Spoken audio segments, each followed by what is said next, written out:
Siya ang anak mo, si Darren. Sa totoo lang gusto kong umuwi noon ng Pilipinas para makipag-ayos sa'yo pero mas inuna ko muna ang anak natin. Kaya hindi na muna ako nakipag-communicate sa'yo. Charis, may asawa na ako. Hindi naman pwede na iwan ko siya para lang magkabalikan tayo. Unfair yan sa kanya. Sabi niya at hinarap siya ni Charis at pinakatitigan. Sino bang mas importante sa'yo?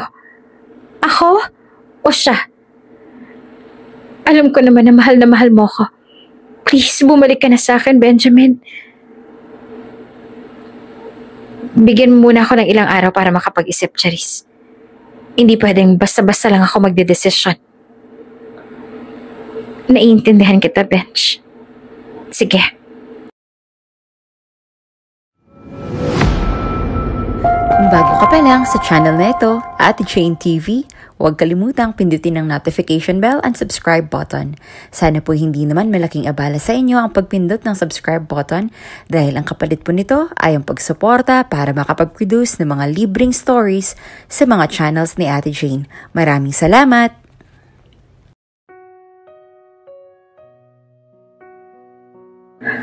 Pabagsak na nahiga si Benjamin sa kama na makapasok sa kanyang silid. Maghapon siyang abala at halos hindi siya nakakain ng maayos dahil sa dami ng pasyente. Napabuntong hininga na lamang si Benjamin dahil sobrang kalat ng kanyang silid.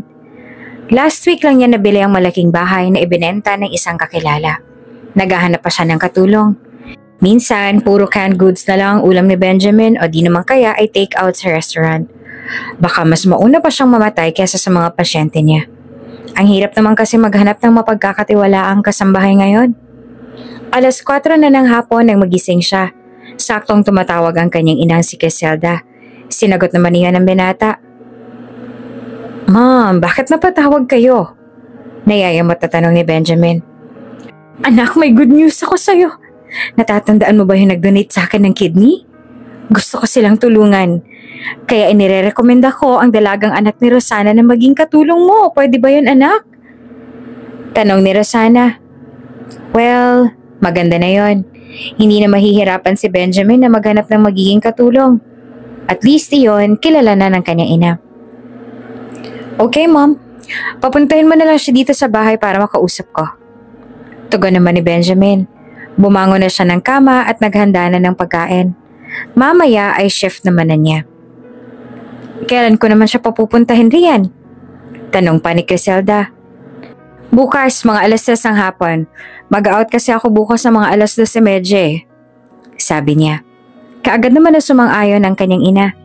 Pinatay na ni Benjamin ang tawag dahil madami pa siyang gagawin. Anak, magkakaroon ka na ng trabaho. Kilala mo ba yung ginang na nangangailangan ng kidney? Tanong ni Rosana. Tumango naman si Rebecca. Oo, kilala niya ang ginang. Kinailangan kasi nila ng pera noon dahil ooperahan ng kanyang ama. Oo, Nay. Ano po ba yung trabahong ibibigay niya? Tanong naman ni Rebecca. Magiging katulong ka sa kanyang anak na doktor. Nangangailangan kasi ng kasambahay si Benjamin. Alam mo naman kapag doktor, busy, o payag ka. Bukas, pumunta ka sa bahay niya ha. Mga 2:30 daw ng hapon. Sabi ni Rosana. Medyo may kalakihan din ang sahod dahil nabanggit yun ni Criselda. Para na rin naging empleyado si Rebecca. Kaya tumango siya. May pagpipilian ba siya? Ayos na yun kesa naman magtrabaho sa palengke. Pero maliit ang kita. Hiling ni Rebecca na sana ay maging maayos ang pakikitungo ng kanyang doktor na boss sa kanya. Sana ay magustuhan siya ni Benjamin at tanggapin sa trabaho. 1:30 pa lang ay naghahanda na si Rebecca. Kailangan niyang maging maaga sa pagpunta roon. Saka na lang niya kukunin ang mga damit kapag natanggap na siya. Nang makarating roon, nag-doorbell na siya. Sinabi naman ni Criselda na naroon na sa bahay ang binata. Ilang sandali lamang ay bumukas na ang gate ng bahay. Bumungad sa kanya ang gwapong lalaki. Matangkad at may makinis na balat. Maganda rin ang pangangatawan. Ngumiti si Rebecca. Ibinigay niyang pinakamatamis niyang ngiti. Hello po, Doc. Ako po pala si Rebecca. Yung nirecommend po ng inyong ina na maging katulong po ninyo. Tumangu-tangu lamang ang lalaki. Mukhang nabibili ata ang ngiti nito dahil hindi man lang ito ngumiti. Okay, come on, at may kailangan ako malaman sa'yo. Sabi nito at dire-diretsong naglakad patungo sa loob ng bahay. Sumunod naman siya. Hindi niya maiwasang humanga sa ganda ng bahay. Iba talagang nagagawa kapag maraming pera. Nabibili ang gusto at nagagawa ang gusto. Naupo sila sa sofa. Anong pangalan mo at ilang taon ka na? Tanong ni Benjamin. Rebecca Ignacio po, 29 years old. Tugon naman ni Rebecca. Iginala niyang tingin sa buong bahay. May mga kalat sa paligid na sa tingin niya ay isang linggo ng mga hindi nalilinisan. Talagang busy ang doktor. Nakikita mo naman siguro ang bahay ko. Makalat to dahil busy ako sa trabaho. Kaya kailangan ko ng kasambahay na all around. Tagalinis, tagalaba, tagaluto. 25,000 is your starting salary. Sabi ni Benjamin na ikinalaki ng mga mata niya. Ang laki po niyan, sir. Makakatulong po yan sa amin, sir. Ginagawa ko po ito para sa pamilya ko. At para makaipon din po ako pang matrikula ng bunso kong kapatid. Tuwang-tuwang sabi ni Rebecca. Nakatitig lamang sa kanya si Benjamin. Pagkawain ay napatango-tango ang binata. Okay, yan lang naman. Mom trusted your mother. And please, huwag mong sisirain ang tiwala ko. Hindi mo magugustuhan ang gagawin ko. Sabi nito at saka tumayo na lang. Magpapahinga muna ako, ikaw nang bahala rito sa bahay. Paggising ko, dapat may pagkain na ako. Sabi ni Benjamin tsaka tuloy-tuloy nang naglakad sa silid nito. May pintuan din sa kaliwa. Baka yun na magiging silid ni Rebecca. Napabuntong hininga siya. Hindi man lang umiti. Suplado naman ata. Pero ayos lang. Ang mahalaga may trabaho na ako. Masigla niyang sabi tsaka nagsimula na sa mga gawain. Nagising si Benjamin ng bandang 9:00 ng gabi. Lumabas siya ng silid. Napanganga siya dahil napakalinis na ng salas. Wala nang kalat iyon. Napangiti ang binata. Hindi lang pala ang ganda ang meron ng babae. May ibubuga rin pala ito pagdating sa gawaing bahay. Wife material, ika nga. Kinastigo ni Benjamin ang sarili sa isiping iyon. She's just a housemaid. Aminin niya, na-attract siya sa babae kahit ang makita niya sa labas ng gate. Simple to pero maganda. Napatingin si Benjamin sa may kusina nang lumabas roon ang dalaga. Ngumiti naman si Rebecca nang magtama ang kanilang mga mata. Palangiti rin ng babae dahilan para lumabas ang dimple nito sa kaliwang pisngi. Sir, kamusta po ang tulog ninyo? Nagustuhan niyo po ba yung living room? Malinis na po ngayon. Masigla nitong sabi. Tumikim naman si Benjamin. Yes, nagustuhan ko. Maayos at malinis. Nakapagluto ka na ba? 10:00 ang shift ko ngayon. Sabi niya. Kaagad naman itong tumango. Mas lalo siyang humanga dahil mabilis magtrabaho ang babae. Malapit ko na pong matapos maluto yung pinakbet. Lutong Ilocano po yan na natutunan ko po sa kaibigan ko. Sabi naman ni Rebecca. Mukhang masarap pa. Pwede mo pa ba akong ipaghanda? Kaagad naman na tumango ang babae. Nagtungo na si Rebecca sa kusina. Sumunod naman siya sa dalaga. Napapikit naman ang binata nang maamoy ang ulam. Nagutom tuloy siya. Aba, mukhang masarap pa. Sabi ni Benjamin. Naku, masarap po yan, sir. Check ko po kung luto na ha. Mabuti na lang at madami kayong gulay sa ref. Yung iba kasi malalantaan na rin. Sabi nito na ikiningiwi niya. Si Criselda ang naglagay nun sa refrigerator. Magluto naman daw ng gulay paminsan-minsan kaso nga dahil hectic ang schedule ni Benjamin hindi niya magawang magluto. Nang ihain ni Rebecca ang ulam ay naglaway siya dahil sa itsura niyon. Maraming sahog iyon na karne. Kain na kayo sir. Sabihin niyo na lang kung may ipag-uutos pa kayo ha. Sabi ng dalaga. Sabayan mo na akong kumain. Parang ang boring naman kasi kung mag-isa lang akong kakain. Mas ganado kasing kumain kapag may kasama. Baka mamaya nagugutom ka na pala. Alok pa ni Benjamin. Bigla namang tumunog ang tiyan ng dalaga na ikinatawa nilang pareho. Oh, Kitam, gutom ka na. Kain na. Baka magsakit ka pa niyan kapag nalipasan ka ng gutom. Kasalanan ko pa. Sabi niya at ngumiti. Napatitig naman kay Benjamin si Rebecca. Oh, bakit ganyan ka makatingin? Tanong niya. Ngumingiti kayo sir eh. Nakakapanibago dahil hindi man lang po kayong ngumingiti kanina. Sabi ni Rebecca at naupo na sa mesa. Natawa na lamang siya sa sinabi nito at niyaya ng kumain. Bawal magkwentuhan kapag kumakain. In fairness, masarap ang luto. Matagal na ako bago nakapag-ulam ng gulay. Sana laging gulay ang iluto mo para healthy sa katawan. Tumangu-tangu naman ang babae.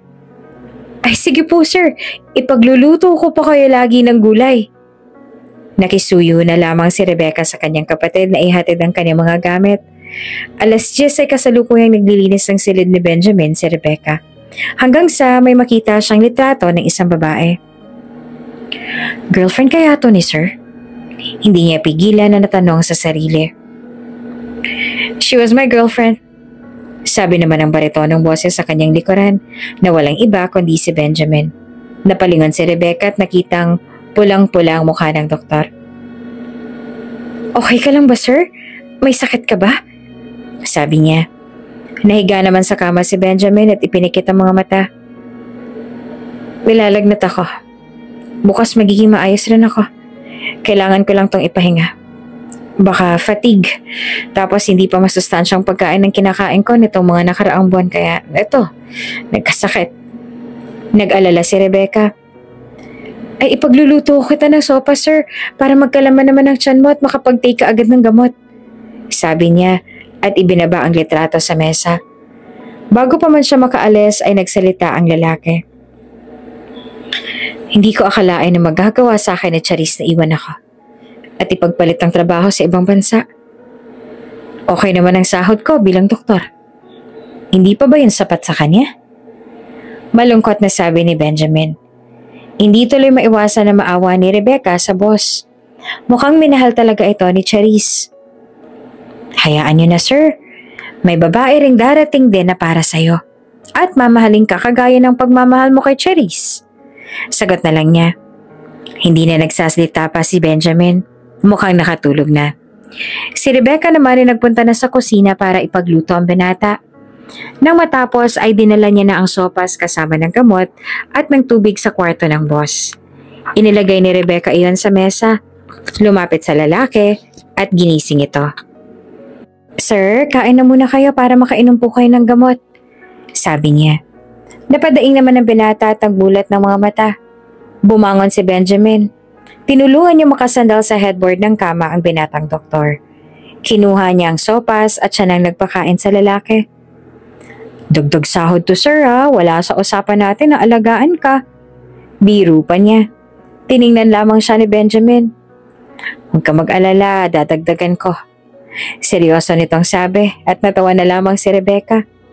Biro lang sir, napakaseryoso niyo ngayon siguro dahil may sakit kayo. Hindi na lang nagkomento pa si Benjamin. Pagkatapos itong makakain ay iniabot niya na ang gamot at tubig rito. Akmang aalis na rin si Rebecca na magsalita ang doktor. Nagkakilala kami ni Charis Hospital. Pamangkin siya ng pasyente ko. Maganda si Charis. Nagkamabutihan kami hanggang sa magpasya akong ligawan siya nang ma-discharge ang tiyahin niya.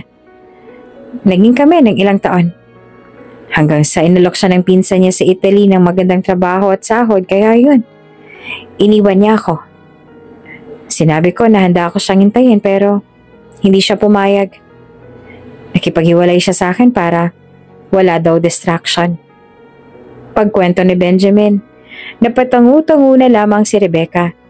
Naaawa siya sa boss dahil sa pinagdadaanan pero ganun talaga ang buhay. May mawawala at may darating. Huwag niyo na lang siyang isipin, sir. Magpagaling na lang kayo. Siya ang nawalan, hindi kayo. Saad ni Rebecca. Tilulungan niyang makahiga ang binata. Nang matiyak na tulog na ito ay umalis na siya. Dude, may minibar ka sa bahay mo, diba? Inom naman tayo. Matagal na tayo hindi nakakainom ng alak dahil sa pagiging busy natin . Ano, gusto mo? Tanong ni Nathaniel.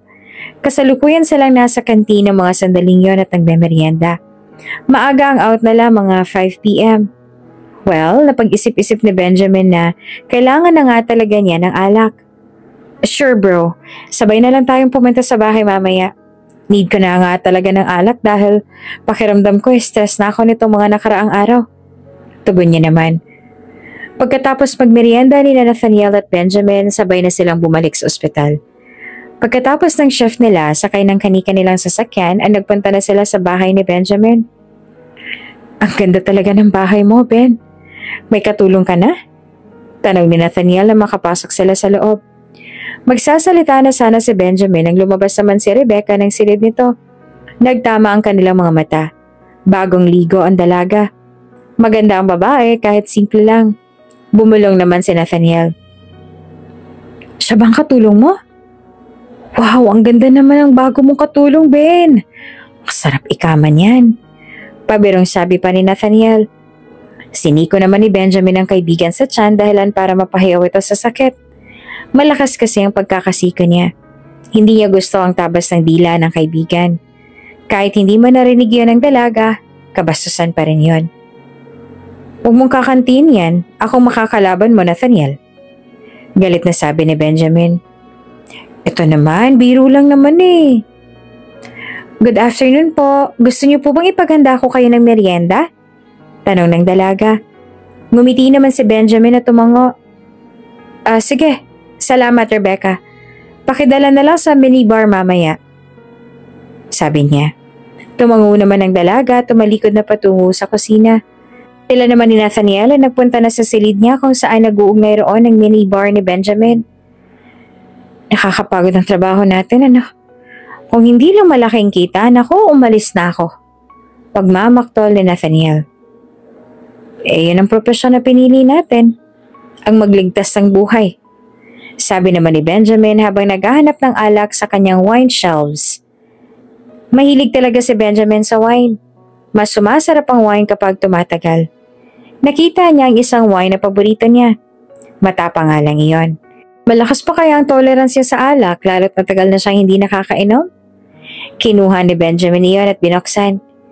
Kumuha na rin siya ng 2 wine glass at ibinigay iyon kay Nathaniel. Mukhang masarap yung wine na yan, dude ah. Komento ng kaibigan.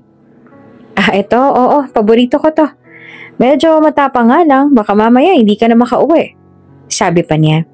Natawa na lamang si Benjamin at sinabi na makakauwi rin si Nathaniel. Napatingin siya sa pintuan ng may kumatok roon. Siya ay nagbukas niyon. Bumungad sa kanya ang maganda at mabangong amoy ni Rebecca. Sir, ito na po yung merienda ninyo. Nagluto rin po ako ng pulutan ninyo. Sabi ng dalaga. Kinuha naman ni Benjamin iyon at nagpasalamat. Nagpaalam pa ito pero tinawag niyang pangalan ng dalaga. Lumingon naman si Rebecca. Kain ka na ng dinner mo. Magpahinga ka na, huwag ka na magtrabaho. May bukas pa naman. Sabi ni Benjamin at tumango lamang ito at nagpasalamat. Aba, iba ka din mag-alaga ng katulong mo ah. Concern na concern yan?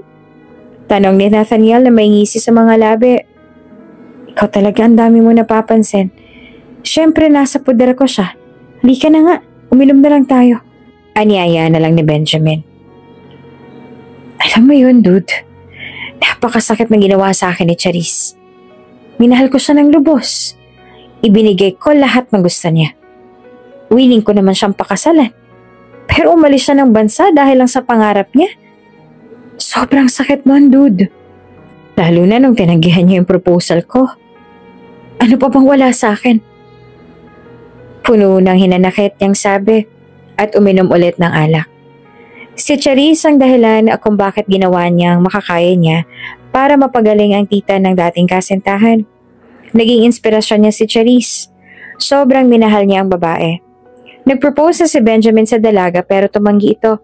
Wala pa kasi itong balak na mag-asawa. Hayaan mo siya, dude. Kalimutan mo na siya. Move on. Kapag hindi mo yan ginawa, ikaw lang din ang mahihirapan. Siya, masaya na ngayon. Ikaw, nagdurusa pa. 2 taon na rin ang nakalipas, bro. Huwag mong ikulong ang sarili mo ron. Payo naman ni Nathaniel. Natawa naman si Benjamin. Hindi niya akalain na seryoso pala ito kung magpayo. Aba, may talent ka pala sa pag-a-advise, dude. Natatawa niya ring sabi. Aba, syempre, may asawa at anak na ako. Kaya kung kayo magkakatuluyan ng katulong mo, Ako magiging ninong, ha? Biro pa ni Nathaniel. Sira ulo, hindi ko papatusin yan. Hoy, huwag ka magsalita ng patapos, Ben. Maraming pwedeng mangyari. Mamaya kainin mo yung sinasabi mo. Lalo't magkasama kayo sa iisang bubong. Sabi nito na naiiling pa. Hindi na lang sumagot si Benjamin. Maganda naman talaga si Rebecca, pero iba ang tipo niyang babae. Pakiramdam ni Benjamin ay tinatangay na siya ng alak. Medyo nakakaramdam na rin siya ng pagkahilo. Si Nathaniel naman ay nahihilo na rin. Bro, hindi ko na kaya. Uuwi na ako at baka hindi ko pa makayang umuwi mamaya. Mahirap na kapag na-aksidente sa daan. Sabi naman ni Nathaniel. Oh, sige dude. Baka kapag may masamang mangyari sa'yo, multuhin mo pa ako. Biro naman ni Benjamin na ikinatawa ng kaibigan. Tumayo ito at inalalayan naman niya ang kaibigan hanggang sa sasakyan ito at tinulungan niyang makapasok sa loob. Sure ka ba na kaya mo umuwi, Nathaniel? Kung hindi mo kaya, pwede naman na dito ka magstay muna. Alok niya. Pinaandar na nito ang kotse. Ano ka ba? Kaya kong sarili ko, Benjamin. Huwag mo akong alalahanin. O siya, aalis na ako ha. Sabi nito at saka pinaandar ng sasakyan palayo. Napailing-iling na lang siya. Akmang ihahakbang niya na ang paa patungo sa bahay nang mabuwal siya. Sakto naman na lumabas noon si Rebecca at nakita ang boss na nakasulsob na sa sahig. Mas lasing talaga si Benjamin kung ikukumpara kay Nathaniel. Dahil nga sa nag-open up siya ng problema sa kaibigan, ay naparami ang inom niya. Ano ba yan, sir? Bakit naman kasi napadaming inom niyo? Iyan tuloy ang napala ninyo. Sabi ni Rebecca, habang inaalalayan ng lalaki na makapasok sa loob ng bahay patungo sa silid nito. Nang makarating roon ay inihiga niyang binata sa kama. Akmang aalis na si Rebecca nang hilahin siya nito kaya umibabaw siya sa katawan ng lalaki. Nagulat ang dalaga. Napakainit ng katawan ng binata. Sir, pakawalan niyo ako. Kailangan ko nang pumunta sa kusina para kumuha ng bimpo. Sabi ni Rebecca. Ngunit hindi nagpatinag ang lalaki. Sa totoo lang, sa ilang linggong pananatili ni Rebecca sa bahay ng boss, nagustuhan niya ito nang hindi sinasadya. Ano ba naman na hindi niya magugustuhan napakabait ng amo at maalaga. Charisse, mahal na mahal kita. Sabi nito habang hinahaplos ang kanyang pisngi. Napapikit naman si Rebecca at dinama ang init ng palad nito hanggang sa halikan na siya ng binata. Tinugon niya naman iyon ng buong puso at pananabik hanggang sa bumaba ang halik ng binata sa kanyang leeg. Napapikit na si Rebecca at dinama na si Benjamin roon. Unti-unti ay hinubaran siya ng binata. Napapadaing siya sa bawat haplos ng lalaki sa kanyang katawan. Hindi niya alam ang gagawin ng mga sandaling iyon. Iyon ang unang karanasan ni Rebecca. Hanggang sa tuluyan na siyang angkinin ng binatang boss. At ilang sandali lamang ay narating na nila ang rurok ng kaligayahan. Pabagsak na nahiga si Benjamin sa tabi ni Rebecca. Hinaplas naman ni Rebecca ang pisngi ng lalaki. Thank you for this night, Sir Benjamin. Hindi ko to makakalimutan. Kung sakali man na magbunga to, huwag ka mag-alala. Hindi ko ipapaako ang responsibilidad ng bata sa'yo. Alam ko naman na si Charisse ang gusto mo Sabi ni Rebecca at tumulo ng mga luha sa mga mata. Gusto niya ang nangyari pero hindi niya alam kung anong mangyayari pagkatapos nito. Ipinikit niya na lang ang mga mata at tuluyan ng nakatulog dahil sa pagod. Nagising naman si Benjamin na masakit ang ulo. Ngunit napabalikwas ang bango ng maramdaman ng sarili na walang saplot ang katawan.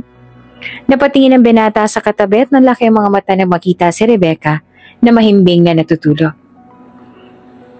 Anong ibig sabihin nito? May nangyari sa amin? Nagtatakang tanong ni Benjamin sa sarili. Pinilit niyang alalahanin ang mga nangyari noong nagdaang gabi.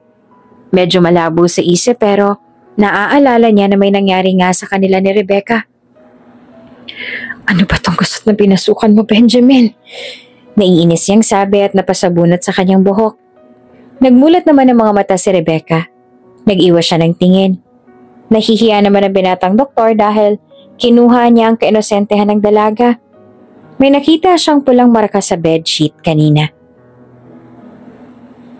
Benjamin, sorry kung may nangyari sa atin. Nadala lang din ako. Puno ng pagsisisi na sabi ni Rebecca. Ewan, pero nasasaktan siya dahil parang hindi naman bukal sa loob ng dalaga ang nangyari sa kanila. You don't need to say sorry. Hindi to mangyayari kung hindi dahil sa akin. Pananagutan kita kasi ako nakauna sa pagkababae mo. Determinado ang sabi naman ni Benjamin. No need, Benjamin. Ayos lang ako. Don't worry, hindi ko ipapa. Naputo lang iba pang sasabihin ni Rebecca nang biglang bumukas ang pintuan ng silid ni Benjamin. Bumungad sa kanilang harapan ang mukha ni Criselda. Nanlaki naman ang mga matang napatitig sa kanila ang ginang. Tiningnan nito si Benjamin. May nangyari sa inyo ni Rebecca, Benjamin? Nagtatakang tanong ni Criselda. Yes, Mom. At handa akong panagutan si Rebecca. Hindi ko tatakasan ang ginawa kong kapangahasan. Ngumiti naman ang malapad ang ginang. Okay. Sa lalong madaling panahon ay maikakasal na kayo. For sure, magkakaroon na ako ng apo niyan. Bulalas pa ni Criselda. Nagpaalam na rin ito papunta ng kusina para magluto ng agahan. Napatingin naman si Benjamin sa dalaga. Nag-iwas ang tingin si Rebecca. Maraming salamat at pinanindigan mo ako. Hindi ko rin kasi alam ang gagawin ko kapag nalaman ng magulang ko na nabuntis mo ako kung sakali. Baka sabihin nila na malandi ako at pinatulan ko ang boss ko. Malumanay na sabi naman ni Rebecca. Huwag ka na mag-isip ng kung ano-ano. Pananagutan kita, Rebecca. Tumayo ka na dyan. Halika na sa kusina para makakain na tayo ng agahan. Sabi naman ni Benjamin. Pagkatapos makapagbihis ay sabay na silang lumabas ng silid at nagtungo sa kusina. Ilang linggo ang lumipas, idinaos na ang simpleng kasal ni na Rebecca at Benjamin sa simbahan sa bayan. Masayang-masaya ang mga tao sa pag-iisang dibdib ng dalawa. Sa kabilang banda naman, nalaman ni Charisse ang kasal ni Benjamin. So, ikinasal na pala siya sa isang katulong. Sa dami-daming pwedeng pakasalan, bakit sa katulong pa? Nang iinsulta na sabi ng babae. Anong balak mo ngayon? Balak mo pa man din na umuwi ng Pilipinas para makipagbalikan kay Benjamin. Kasal naman na sila. Sabi ni Rachel, ang kaibigan ng babae. Napangisin naman si Charisse. May anak kami, Rachel. Hindi pwedeng hindi niya panagutan si Darren. Aba, magkakagulo talaga kami kapag nagkataon. Sabi niya. Magsasalita pa sana si Rachel pero pinigilan na ito ni Charisse. Huwag ka na magsalita, Rachel. Kahit anong advice mo, hindi ko yung pakikinggan. Uuwi ako ng Pilipinas next week. Kailangan malaman ni Benjamin na may anak siya. Girlfriend nga, naaagaw eh. Asawa pa kaya? May annulment naman. Aniya habang may ngisi sa mga labi. Napailing-iling na lang si Rachel. Kahit anong gawin ito ay hindi talaga mahahadlangan ang balak ni Charisse. Sa 2 linggo na mag-asawa sina Benjamin at Rebecca, naging maayos naman ang kanilang pagsasama. Hindi nga lang nila pwedeng i-consummate ang kasal dahil nagpakasal lang sila dahil sa may nangyari sa kanila. Maghiwalay na rin sila ng silid. Ngunit sa 1 linggo na yon, ipinaramdam ni Rebecca ang pagiging asawa kay Benjamin. Nariyan na asikasong-asikaso niya mga damit nitong susuotin. Minsan ay naghahanda rin siya ng merienda para sa asawa. Wala namang masabi si Benjamin roon. Napatingin pa si Rebecca sa bungad ng kusina nang pumasok roon ng asawa. Nakahain na ang almusal nito bago pumunta sa ospital. Nakahanda na ako ng almusal, Ben. Kain na tayo. Anyaya ni Rebecca sa asawa. Umupo naman si Benjamin sa mesa at nagsimulang kumain. Salamat sa pag-aasikaso sa akin, Rebecca. Mas naging madalihan lahat sa akin simula na maging asawa kita. Sabi nito at ngumiti lamang siya. Naku, wala yun. Asawa kita eh. Kaya gagawin kong lahat para sa'yo. Para hindi ka magsisi na ako na pangasawa mo. Sabi ni Rebecca at hindi na rin nagkomento pa si Benjamin at kumain na lang. Napakagatlabi naman si Rebecca. Iniisip kung kailan kaya siya nito magugustuhan. Oo nga pala, may mahal pala itong iba. Mahal pa pala ng asawang doktor ang ex na si Charisse.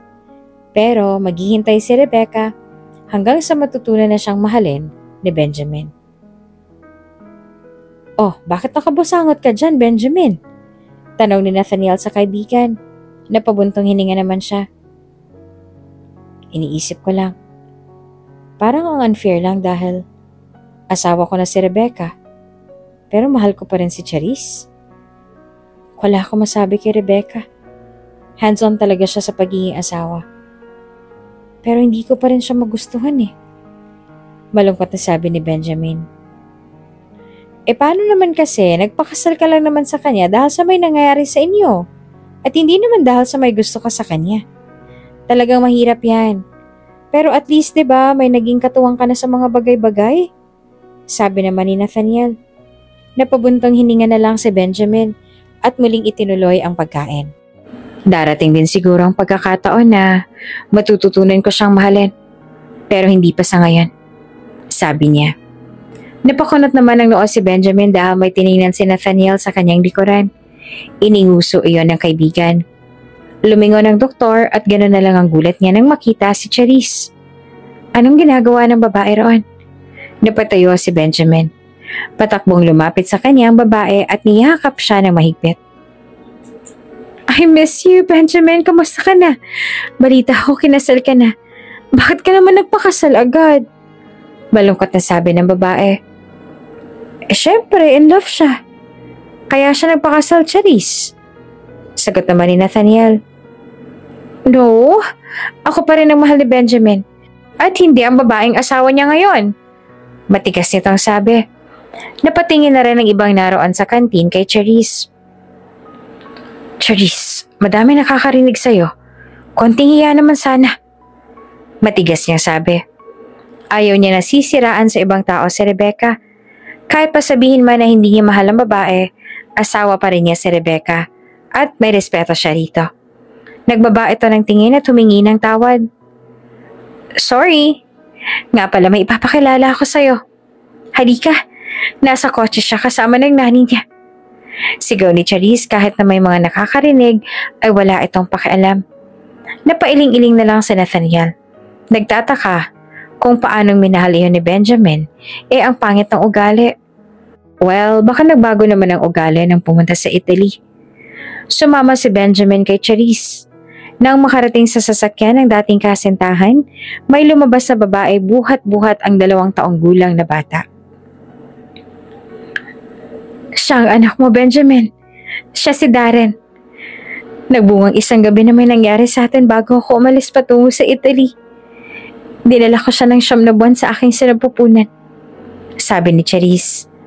Napatitig ang binata sa bata. Bakit ganon? Walang maramdaman si Benjamin na lukso ng dugo kay Darren. Anak ba niya talaga ito?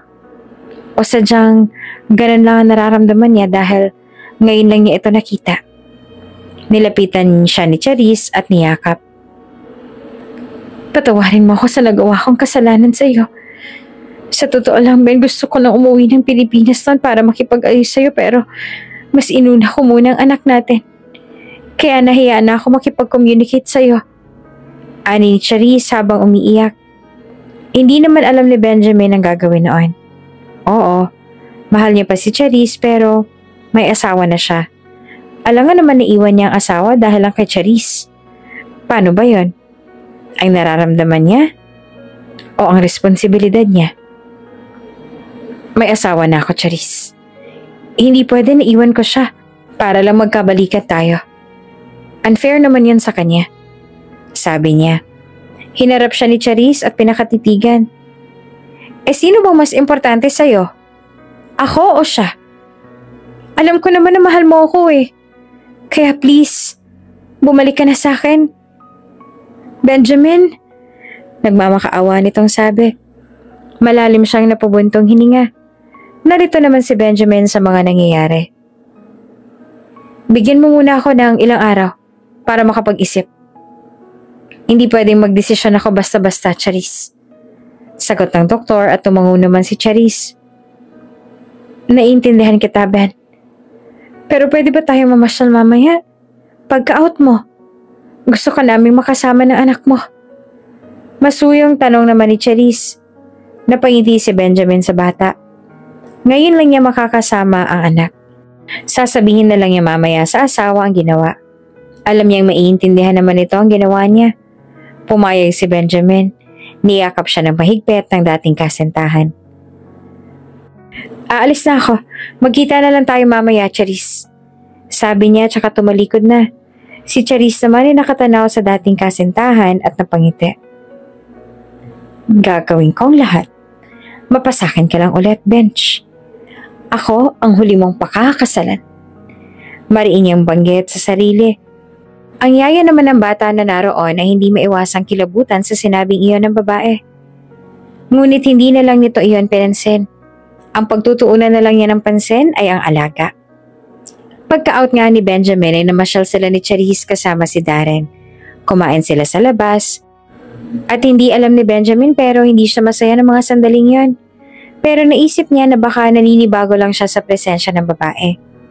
Inabot na sila ng hanggang alas 9 ng gabi. Nagpa siya ng magyaya na umuwi si Benj lalo na't tulog na rin ang bata. Kailangan ko na umuwi. Baka magtaka si Rebecca at ginabi ako ng uwi. Sabi ni Benjamin. Bigla namang nainis si Charis pero naisip ng babae na kailangan niyang maging maamo para makuha si Benjamin. Okay. I understand. Mag-decide ka na, Bench. Kailangan ka namin ng iyong anak. Malumanay na sabi ni Charis. Tumango lamang si Bench at naglakad na sila palabas ng mall. Nang maihatid si Charis sa bahay nito, nagulat na lang siya nang bigla siyang halikan ng babae. Tinugon niya yon pero wala siyang maramdaman na kakaiba sa halik. Kaagad na pinutuloy ni Benjamin at nagpaalam. Napaisip na rin ulit na baka naninibago siya at pakiramdam niya ay nagtataksil siya sa asawa. Pagdating sa bahay, nadatnan niyang natutulog sa sofa si Rebecca. Nakaramdam siya ng awa.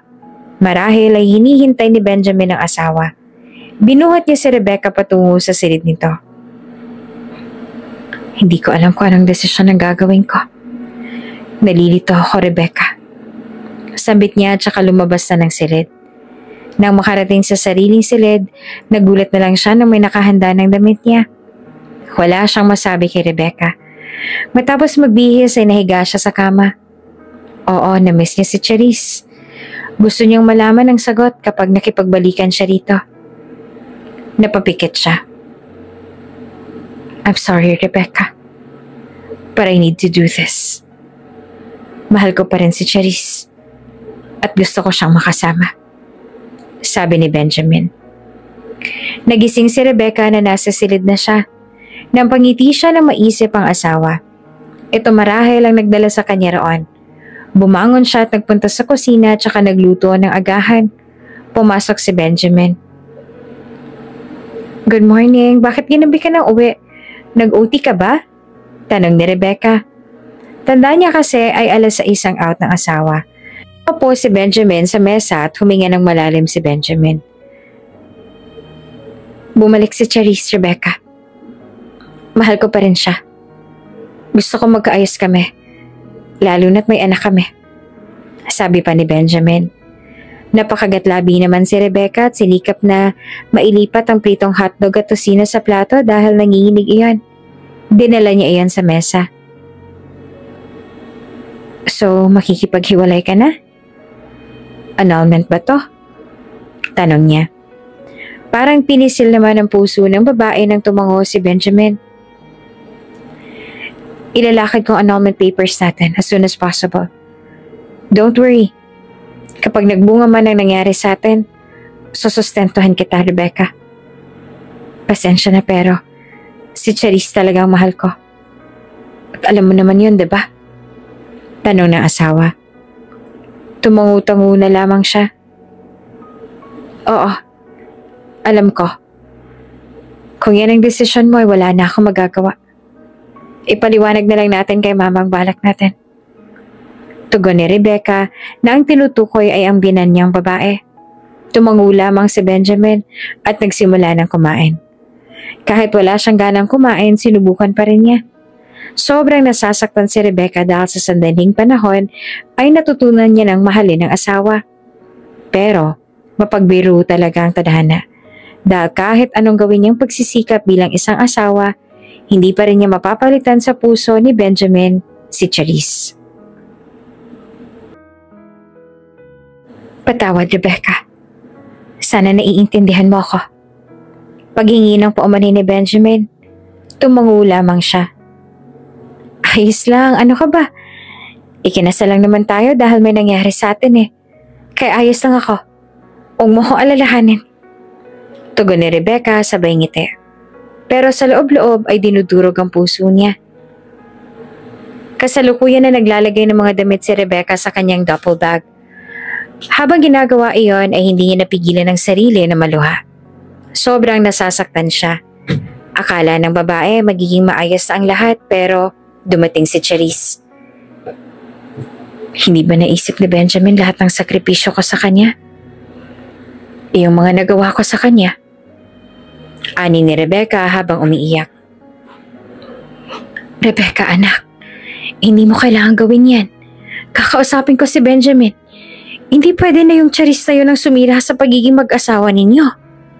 Sabi pa ni Criselda. Hindi naman napansin ni Rebecca ang pagpasok ng ginang dahil siguro sa busy siya at may iniisip pa. Kaagad niyang pinunasan ng luhang dumaos-dos sa kanyang pisngi. Hinarap ang biyanan at saka niyakap. Hinagod-hagod naman ni Criselda ang kanyang likod. Nasasaktan po ako, ma. Pero wala naman akong choice dahil pinili ni Benjamin si Charisse. Pagsusumbong ni Rebecca, tiningnan siya ng ginang. Marirealize din ni Benjamin ang lahat, Rebecca. Umiling siya at ipinagpatuloy ang ginawang pag-iimpake. Baka hanggang doon lang talaga kami, ma. Ayos lang po yun. Nilipas din lahat ng sakit na nararamdaman ko. Tsaka, una pa lang naman alam ko naman ang tunay na rason kung bakit kami nagpakasal eh. Malungkot na sabi ni Rebecca at saka isinara ang duffel bag. Binitbit niya iyon. Aalis na po ako, ma. Salamat po sa pagtanggap sa akin. Ihahatid na kita sa inyo para makapagpaliwanag ako sa iyong ina. Sobrang nakakahiya itong ginawa ni Benjamin. Hindi man lang niya ako binigyan ng kahihiyan. Bilang ina niya. Naiinis na sabi ni Criselda. Sabay na silang lumabas ng silid. Ngunit nang pababa na ang dalawa ng hagdan, pumasok naman si Charisse, dala ang malaking maleta. Sinugod pa ito ng ginang at sinampal. Napahawak si Charisse sa pisngi at akmang sasampalin si Criselda ngunit mabilis niya iyong napigilan at pabalyang binitawan. Anong karapatan mong sampalin si Mama? Konting respeto naman, Charisse. Naiinis na sabi ni Rebecca. Maganda si Charisse pero walang silbi yun kung pangit ang ugali. At anong karapatan mong bawalan ako? Siya ang unang sumampal sa akin, no? Wala akong ginawang masama para gawin sa akin yun. Sigaw ni Charisse. Anong wala? Anong karapatan mong sirain ang pagsasama ni Rebecca at Benjamin? Ang tagal mong nawala. Tapos pabalik ka para lang mang-agaw ng asawa? Pwede ka naming kasuhan? Galit na sabi ng ina ni Benjamin. Natawa naman si Charisse. Kakasuhan? Ako ang pinili ni Benjamin, diba? At saka, ilalakad niya ng annulment pala ni Rebecca. Sigaw pa ng babae. Napatingin sila sa pintuan nang pumasok roon si Benjamin. Lumapit at niyakap na parang tuko ni Charisse si Benjamin. Sinaktan nila ako, Benj! Mangiyak-ngiyak na sabi ni Charisse. Hindi namin sinaktan si Charisse. Binabastos niya si Mama. Sabi ni Rebecca. Bumuntong hininga naman ang lalaki, tiningnan siya maging ang gamit niya. Aalis ka na? Tanong ng lalaki na hindi pinansin ang sinabi niya. Sobrang naiinis naman noon si Rebecca. Ayos lang sa kanya na hindi siya irespeto ni Benjamin. Pero sana naman, irespeto nito ang ina. Hindi mo ba ipagtatanggol si Mama? Wala ka man lang bang gagawin? Magkasalubong ang kilay na sabi ni Rebecca. Wala ako rito. Kaya hindi ko alam kung sinong paniniwalaan ko. Aalis na ako. Sana maging maligaya kayo ni Charisse, Benjamin. Sana magawa niyo mga ginagawa ko sa iyo.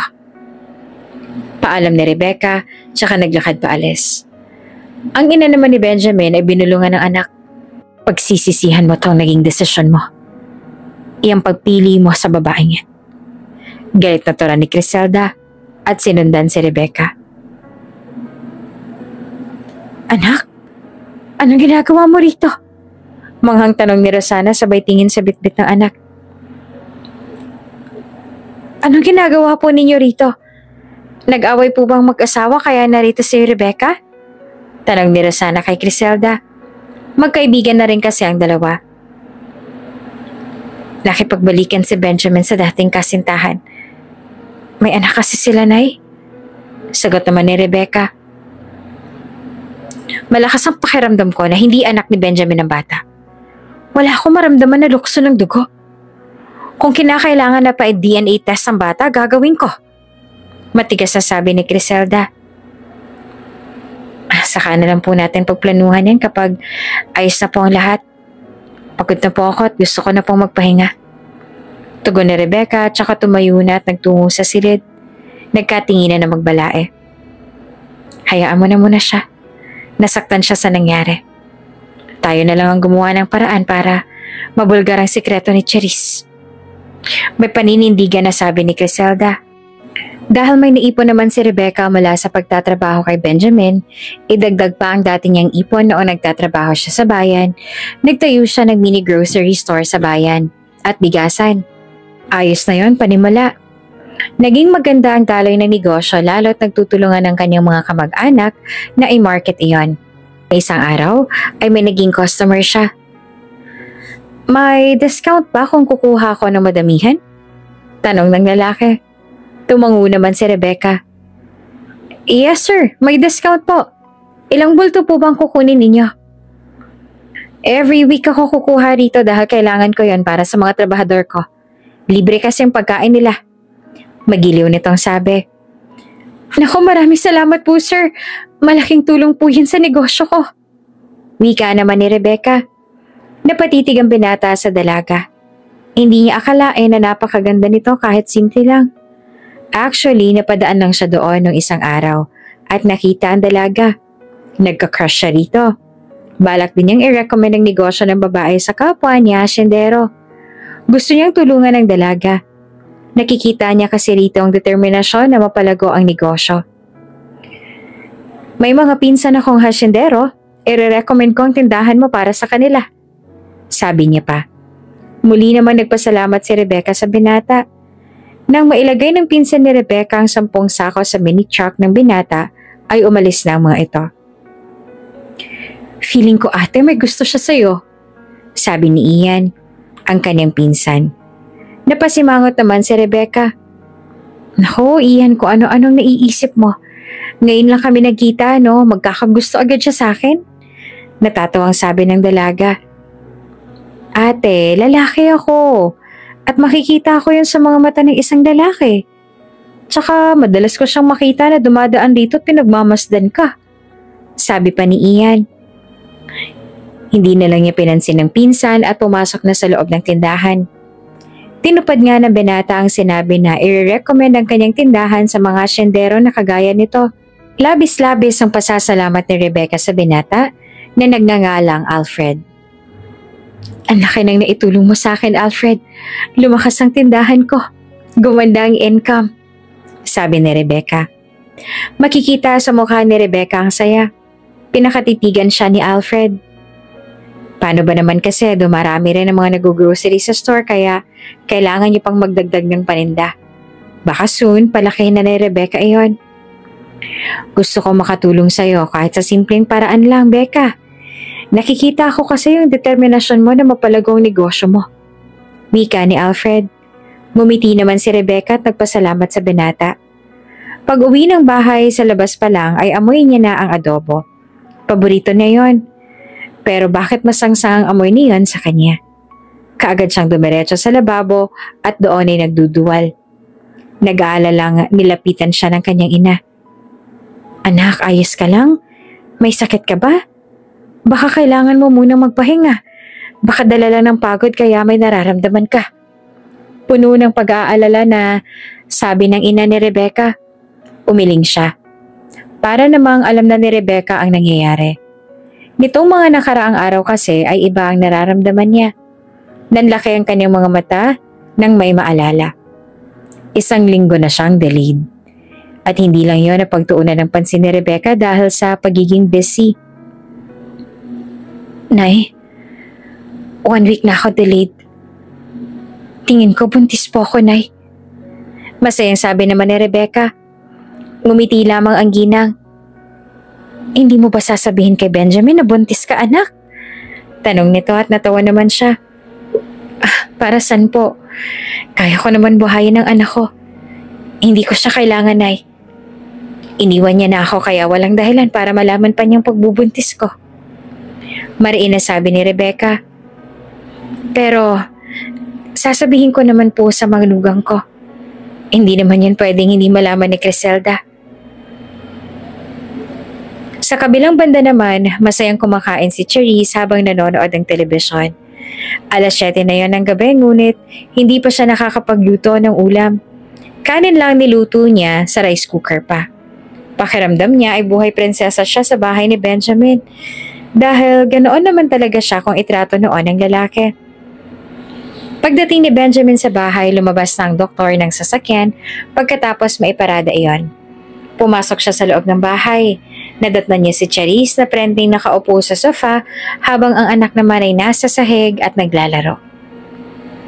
Good evening, babe. Kamusta ang trabaho? Bungad ni Charisse tsaka tumayo at hinalikan si Benj. Ayos lang, nakakapagod. Magbibihis lang ako. Anong ulam natin? Tanong niya.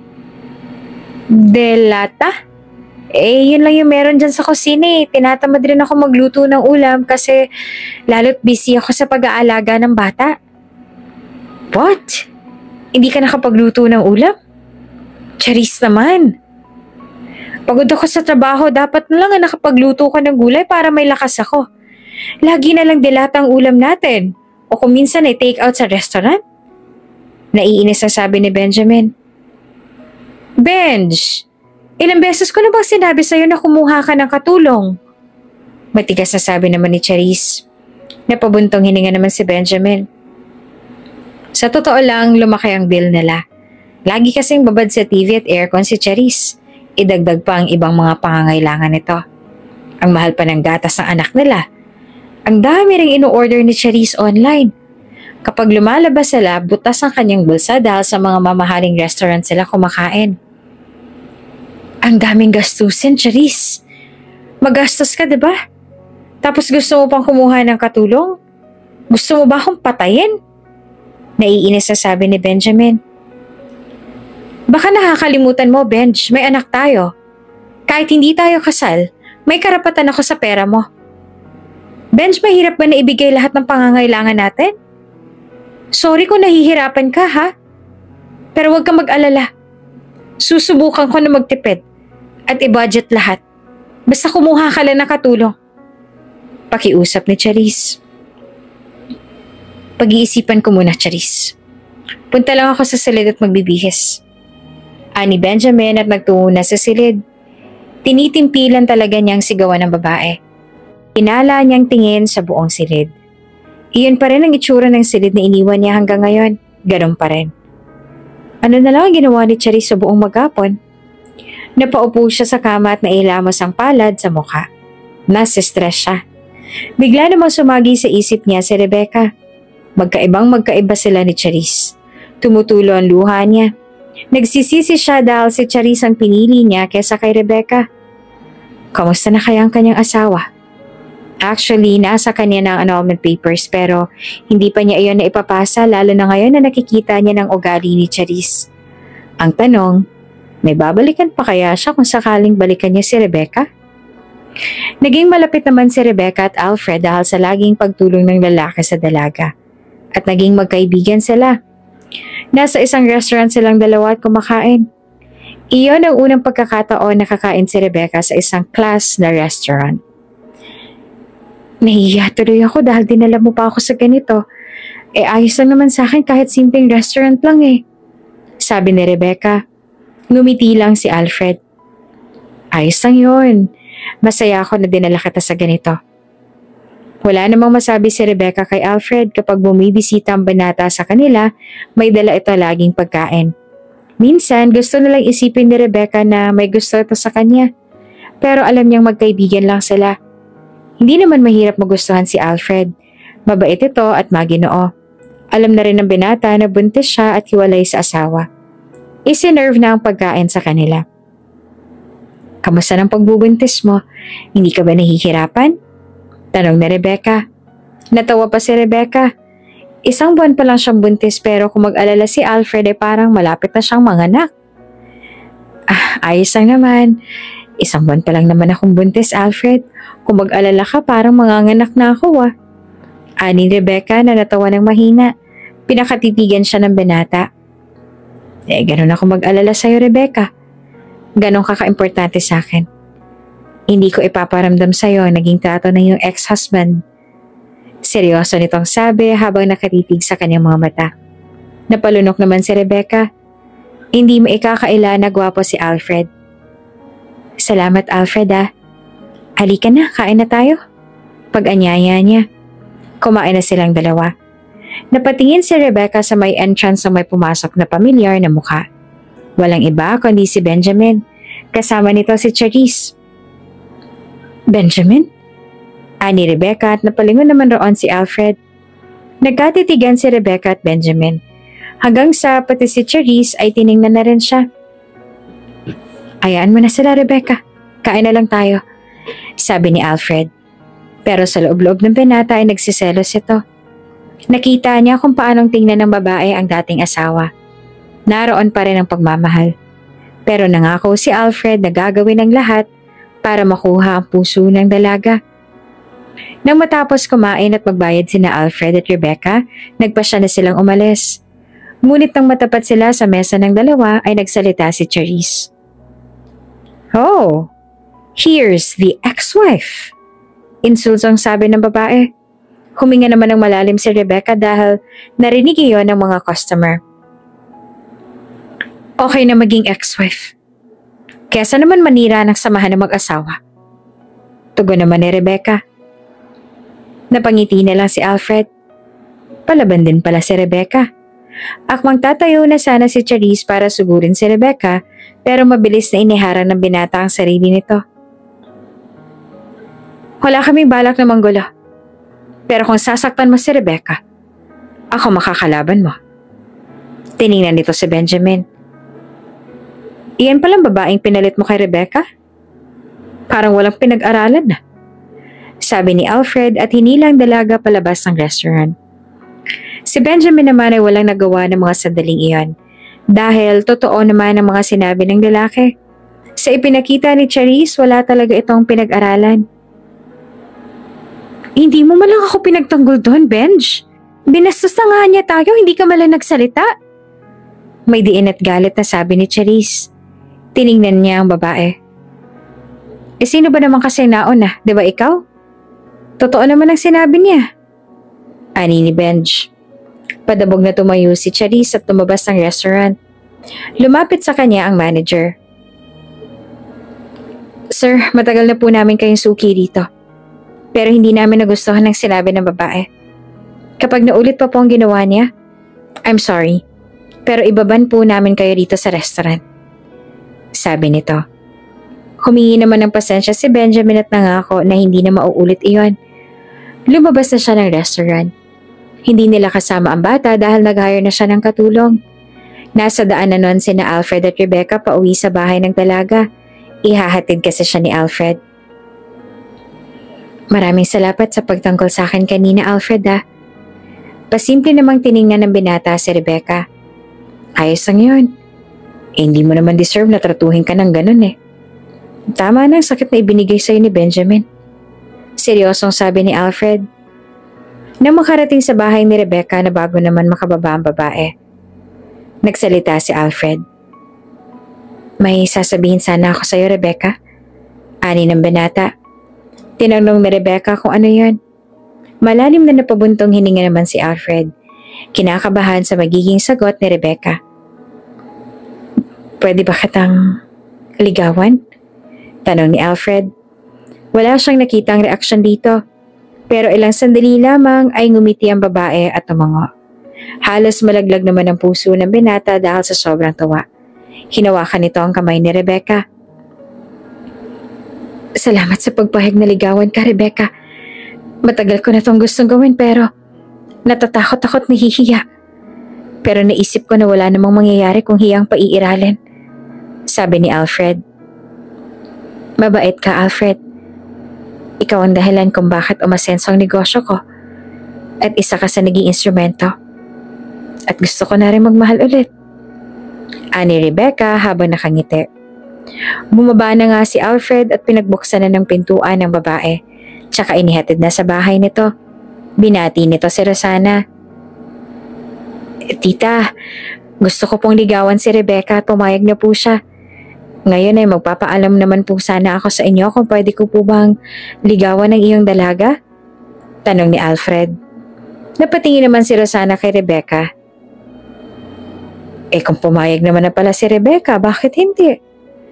Pero buntis siya sa ibang lalaki. Ayos ang ba yun sa'yo? Ayoko rin naman na sa bandang huli magsakripisyo ang anak ni Rebecca dahil hindi mo siya kadugo. Sabi ng ginang. Seryoso namang napatitig ang binata sa dalaga. Handa po akong tanggapin lahat kay Rebecca, Nay. Sagot naman ni Alfred. Sa kabilang banda naman, sobrang nahihirapan na si Benjamin dahil sa mga luho ni Charisse at sa mga iba pang gastusin. Wala na siyang naiipon. Hanggang isang gabi nadatnan niyang walang pagkain. Walang pagkain, Charisse? Hindi ka nagluto? Naiinis na sabi ni Benjamin. Paano ako makakaluto? Wala naman akong kasama na mag-aalaga ng bata. Di magluto ka na, may rice cooker at gas stove naman.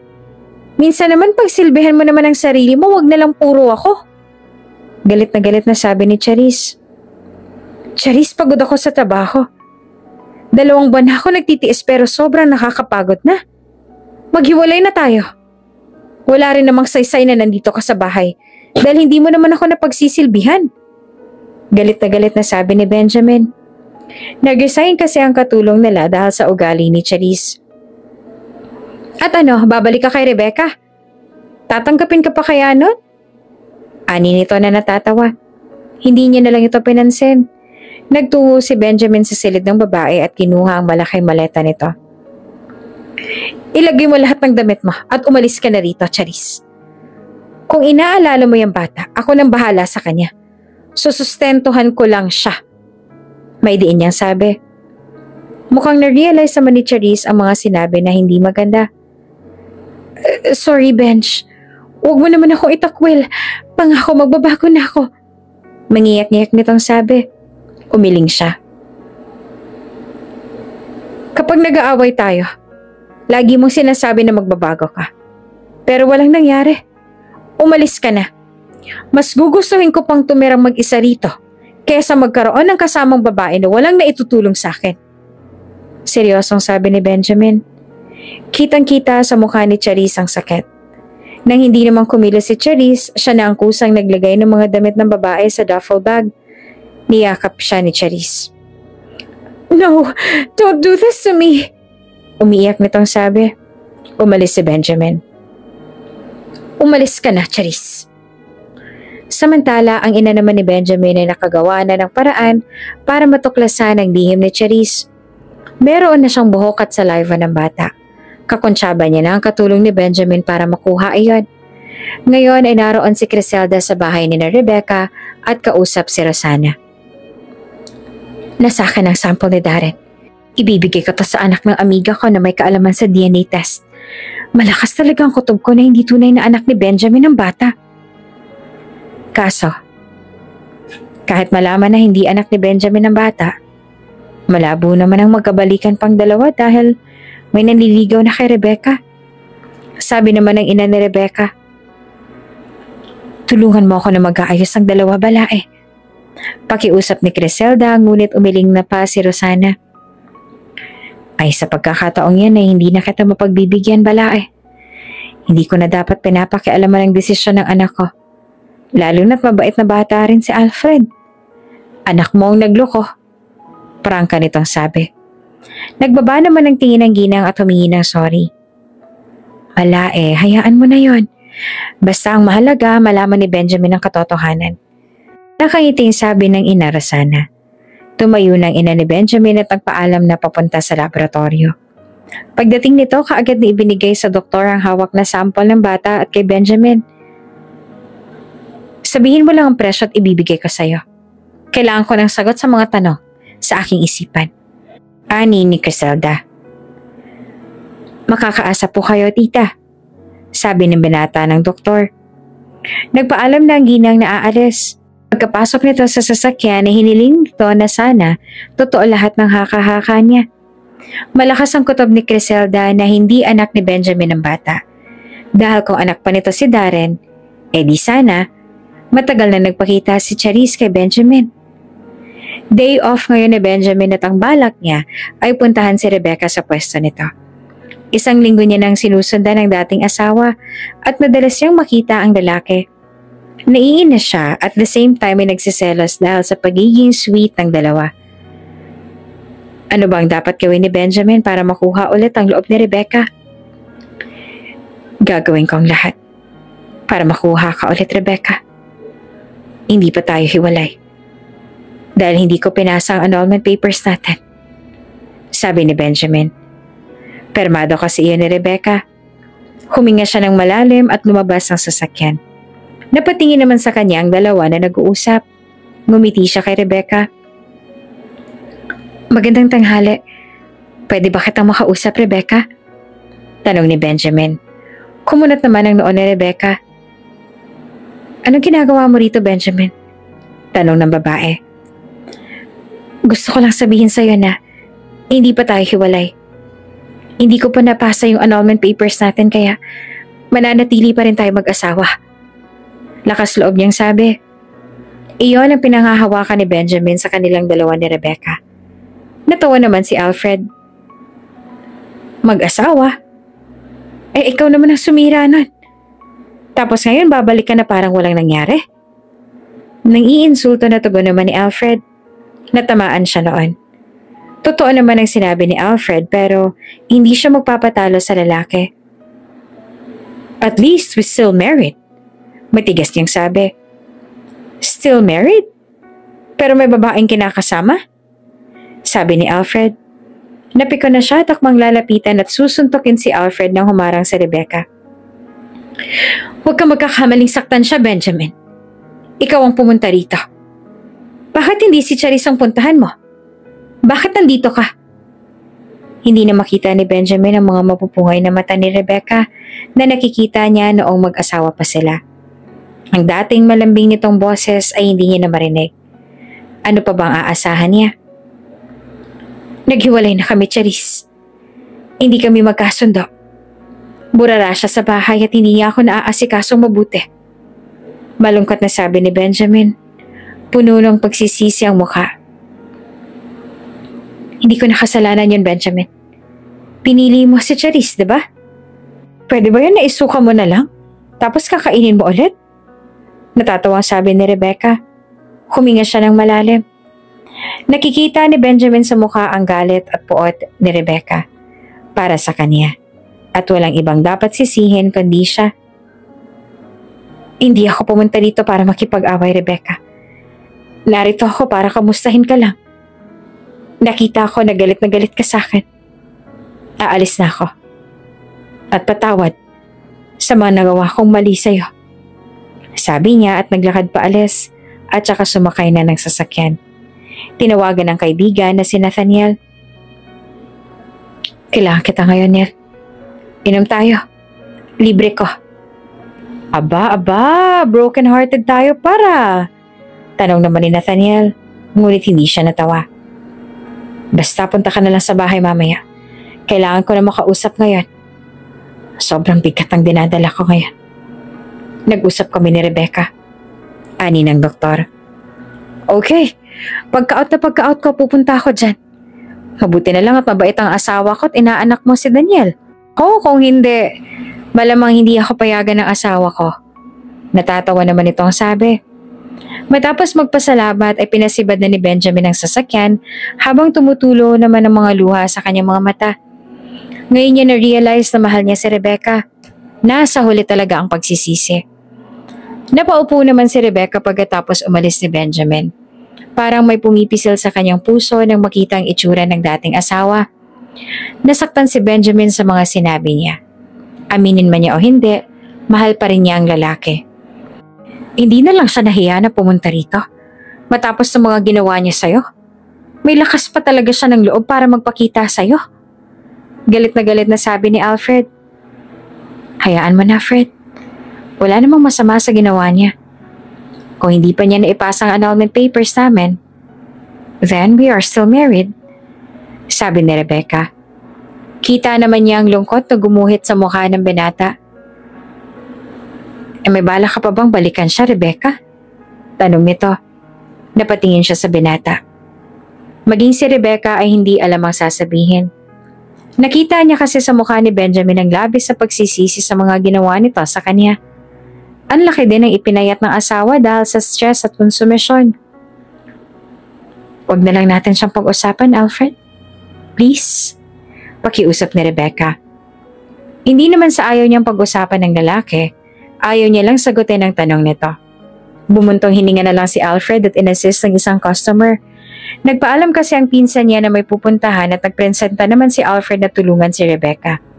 Pagdating ni Rebecca sa kanila, kaagad niyang sinabi sa kanyang ina na pumunta si Benjamin sa pwesto niya at sinabi rin niya ang mga napansin.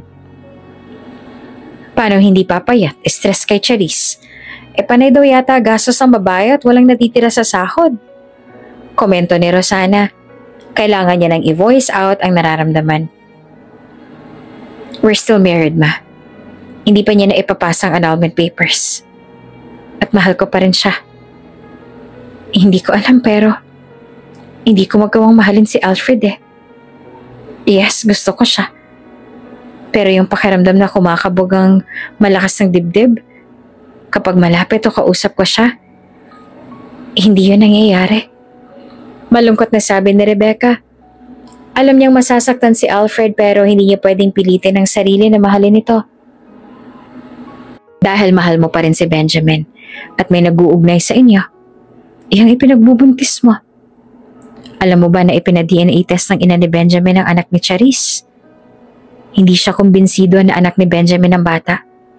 Malalaman niyo next week. Ngayon, anong desisyon mo? Kung hindi mo magagawang mahalin si Alfred, sabihin mo na sa kanya para hindi na umasa yung tao. Sabi naman ng kanyang ina. Tumango na lamang si Rebecca. Dumaan ang ilang araw at lumabas ang resulta ng DNA test. Naroon si Criselda sa klinika ng lalaki. Ibinigay rito ang isang brown envelope. Nariyan ang resulta ng DNA test, tita, sabi ng doktor. Binuksan niya iyon at kinuha ang laman. Napanatag naman ang loob ng ginang na makita ang resulta. Negative. Hindi anak ni Benjamin ang bata. Talagang niloko kami ng Charisse na yun. Pinaniwala kami sa isang kasinungalingan. Mabubulok siya sa kulungan. Nanggigigil na sabi niya. Kailangan po talaga siyang makulong dahil nakasira po siya ng pamilya. At saka kahit anak niya pang bata. Wala siyang karapatan na sirain ang pagsasama ni Rebecca at Benjamin. May kasalanan din si Benj dahil naniwala siya sa babae. Sabi naman ng doktor. Matapos ibigay ang bayad ay nagpaalam na ang ginang at nagtungo na sa bahay ni Benjamin. Nadat na naman ni Criselda ang anak na naglalasing sa balkonahe. Kinuha niya iyon. Maglalasing ka na lang balagi? Imbis na ayusin mo ang sarili mo para kay Rebecca? Buntis si Rebecca, Benjamin. Sigaw niya na ikinatigil ng doktor. Nanlaki naman ang mga mata at napaawangan labi ng binata nang marinig yan. Buntis si Rebecca? At akong ama? Tanong ni Benjamin. Oo. At hindi mo anak ang daladala ni Charisse. Sabi ni Criselda at saka inilapag ang envelope sa harapan. Kinuha naman ni Benjamin ang nasa loob niyon. Paano kayo nagkaroon ng magagamit na para sa bata? Tanong ni Benjamin. Kakonsyaba ko ang dati mong katulong. Kumuha siya ng specimen ng bata. Paliwanag ng ginang. Kitang-kita naman ang pananalim ng mga mata ni Benjamin. Mabubulok talaga sa kulungan ng Charisse na yan. Naiinis siyang sabi.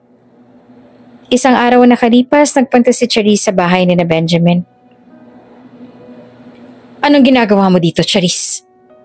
Napaatras si Charisse nang makita ang mukha ng banata. Para itong papatay kung tingnan siya. Ngunit nilakasan niya ang kanyang loob. Lumapit si Charisse sa binata at niyakap ito. Tawarin mo ako, babe. Pangako, gagawin ko ang lahat ng mga gusto mo. Huwag ka lang mawala sa akin. Nagmamakaawang sabi ni Charisse. Itinulak naman ng malakas si Benjamin ang babae na naging dahilan para tumalapon siya. Nagasgas tuloy ang kamay ng dalaga. Tumulo naman ang mga luha ni Charisse. Bakit mo to ginagawa? Talaga? Parang ako pang may kasalanan, Charisse. Hindi ba ikaw? Pinaniwala mo ako sa isang kasinungalingan. Hindi ko anak ang bata. Anak mo siya sa ibang lalaki. Kung hindi lang kabastusan ng manakit ng babae, kanina ko pa ginawa. Galit na sabi ni Benjamin. Ibinigay ang photocopy ng DNA test. Kinuha naman niya ni Charisse at nakita ang resulta. Na-realize nito ang ginawa. Kaagad itong lumuhod sa harapan ng lalaki. Patawarin mo ako sa ginawa ko, Benjamin. Iyon lang kasi naisip kong paraan para makuha ulit kita. Isang pagkakamali lang yun pero nagbunga. Please, give me another chance. Nagmamakaawa nitong sabi. Natawa lang si Benjamin. Patawarin? Sa tingin mo patatawarin pa kita? Hindi. Ang dapat sa'yo, mabulok sa bilangguan.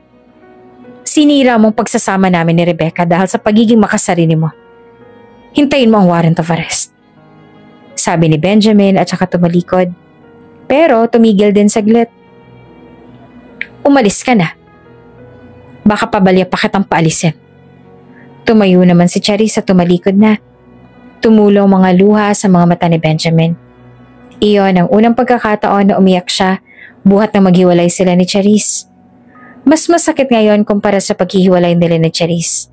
Nagdesisyon si Benjamin ng padalos-dalos at sa naging desisyon niya, nasaktan niya si Rebecca. Ngayon, hindi niya alam kung makukuha pa niya ang asawa kay Alfred. Kaagad na inasikaso na mag-ina ang warrant of arrest para kay Charisse. Matibay ang ebidensya laban sa babae. Nang ma-issue ang warrant of arrest, pinuntahan na nila ang bahay ng tiyahin ni Charisse kung saan tumutuloy ang dalaga. Anong ginagawa niyo rito? Nagtatakang tanong ng tiyahin ni Charisse nang makita ang mga pulis sa labas ng bahay. Narito po kami para hulihin si Charisse dahil sa pagbibigay ng maling impormasyon kay Benjamin. Kaagad na ibinigay ni Benjamin ang DNA test na ipinakita ni Charisse noon at ang tunay na DNA test. Napag-alaman na peke ang dokumento na ibinigay ni Charisse. Napatingin sa pintuan si Benjamin nang makita ang babae. Takot ang makikita sa mukha ni Charisse. Lumapit ang mga pulis dito. Benjamin, hindi mo pwedeng gawin sa akin to. Sabi nito habang umiiyak. Ano bang nangyayari, Charisse? Bakit may warrant of arrest ka? Nagtatakang tanong ng tiyahin nito. May karapatan kang kumuha ng abogado habang nililitis pa ang kaso mo. Sabi ng pulis. Napatingin naman si Charisse sa tiyahin. Tulungan niyo ako, tita. Please. Pakiusap nito. Kaagad naman na pinasasan si Charisse at isinakay sa police patrol. Pagka-uwi ni Rebecca sa kanila, naroon ang kanyang biyanan. Kaagad siya nitong niyakap nang magkita siya. Umiyak ang ginang na labis sa ipinagtaka naman ni Rebecca. Ma, anong nangyayari? Nagtataka niyang tanong. Nasa kulungan na ngayon si Charisse. Peke ang mga dokumentong ibinigay kay Benjamin na anak niyang bata. Anak yun ni Charisse sa ibang lalaki. Ginawa ko ang lahat para mapatunayan na hindi anak yun ni Benjamin. Sabi ni Criselda at ngumiti naman si Rebecca. Anak, si Benjamin mismo ang nagpakulong kay Charisse. Sobrang nagsisisi si Benjamin na nagawang mali at pagkakasala sa'yo. Handa mo ba siyang patawarin? Handa mo bang ibalik ang samahan ninyo? Tanong ng biyanan. Nang mga sandaling yon ay natuwa naman si Rebecca dahil nagawang ipakulong ni Benjamin si Charisse sa kasalanan nitong nagawa. Hindi niya alam pero nanumbalik ang pagmamahal niya kay Benjamin. Hindi ko pa po masasabi sa ngayon, ma. Kung gagawa siya ng paraan para bumalik ako sa kanya, baka sakali. Sabi pa ni Rebecca. Ngumiti naman ang ginang. Gagawin ni Benjamin lahat na magagawa niya para lang bumalik ka sa kanya, Rebecca. Umaga iyon at abala sa pag-i-inventory si Rebecca ng kanyang mga paninda ng mga sandaling iyon nang may dumating na delivery boy. Kaagad niyang inassist ang delivery boy. Ma'am, delivery po. Sabi ng binatilyo sabay abot ng box at isang naka-plastic. Ano to? Tanong ni Rebecca. Bulaklak po, chocolates, galing po kay Benjamin. Tugon ng delivery boy. Bumilis naman ang tibok ng puso ni Rebecca nang marinig ang pangalan ng binata. Iyon ang hindi niya maramdaman kay Alfred. Kaagad niyang pinirmahan ng resibo at inabot iyon sa lalaki. Matapos magpasalamat, excited na pumasok sa loob ng tindahan si Rebecca at binuksan ang plastic. Napakagatlabi pa siya nang makita ang napakagandang bulaklak na iyon. 2 malalaking box ng cookies ang laman ng isang box. Iyon ang paborito niyang cookies. Nagulat siya nang may nag-message sa kanyang cellphone. Walang iba kundi si Benjamin. Tinatanong ng lalaki kung natanggap niya na ba ang mga pinadala nito. Ayaw namang maging bastos ni Rebecca kaya tinugon niya ng, "Oo, natanggap ko na. Maraming salamat." Bandang hapon iyon ang maging bisita niya si Alfred. Nakita naman ng binata ang pumpon ng bulaklak at cookies na nasa gilid. Kanino galing yung bulaklak? Tanong ng binata habang madilim ang mukha na nakatingin sa kanya. Hindi naman maiwasang kilabutan ni Rebecca pero pinanatili niya ang sarili na kalmado. Hindi naman siguro siya sasaktan ni Alfred. Kay Benjamin, pinadala niya kanina. Sagot ni Rebecca at lumapit si Alfred sa kanya at hinawakan ang kanyang kamay. Napakagatlabi siya dahil nasaktan siya. Bakit? Ano pa bang hindi ko na ibibigay sa'yo para ganituhin mo ako? Alam mo na ngang niloko ka ni Benjamin, di ba? Pero nagpapakatanga ka pa rin. Mahirap ba akong mahalin? Puno ng galit na sabi ni Alfred habang titig na titig sa kanyang mga mata. Natakot si Rebecca sa paraan ng pagtitig nito na para bang papatayin siya. Bitawan mo ako, Alfred! Nasasaktan ako! Pagsusumamo niya. Mukha namang na-realize ni Alfred kaya agad siyang binitawan nito. Napasabunot naman ang binata sa puhok. Huminga ng malalim para kumalma at saka malamlam ang mga matang tumingin sa kanya. Sorry, hindi ko sinasadya. Sobrang nagalit lang ako. Nagsiselos ako kay Benjamin. Wika ni Alfred at nilapitan siya. Ngunit umatras na si Rebecca. Huwag kang lalapit. Sige, aalis muna ako. Hindi ko sinasadya, Rebecca. Aalis muna ako. Bukas babalik ako baka sakaling kumalma ka na. Sabi nito at saka umalis na. Kahit ipinagpalit siya ni Benjamin, never siya nitong sinaktan. Well, hindi naman siya masasaktan ni Benjamin dahil wala naman siyang ginagawang masama rito. Pero malakas ang kutob ni Rebecca na hindi siya kayang saktan ni Benjamin. Nangihina naman na paupo si Rebecca. Buo ang desisyon niya. Kailangan niya nang putulin ang panliligaw sa kanya ni Alfred. Hindi pa nga sila magkasintahan, nagawa na siya nitong saktan. Kanina pang nakangiti si Benjamin. Hindi naman mawaglit sa isip niya ang text sa kanya ni Rebecca. Masaya siya dahil tinanggap nito ang kanyang regalo. Ganado tuloy siyang magtrabaho. Bigla namang nag-ring ang telepono niya. Sinagot niya iyon at binati ang nasa kabilang linya. Ako to, si Alfred. Pwede ba tayo mag-usap? Magkita tayo. Tanong ng nasa kabilang linya.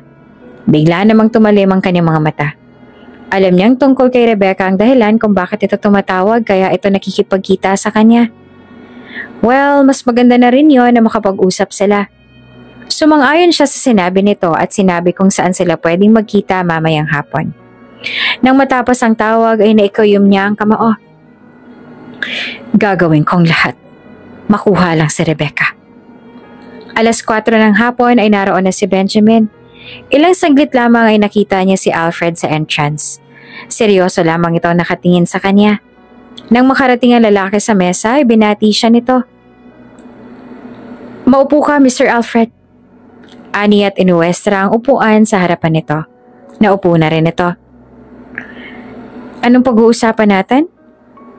Pasensya na pero direct to the point na tayo. Madami pa akong gagawin. Isisingit ko lang makipagkita. Ani ni Benjamin. Tungkol kay Rebecca. Iniwan mo na siya, diba? Tapos ngayon babalikan mo? Para ano? Lokohin ulit? Marunong ka na sanang tumanggap ng pagkatalo.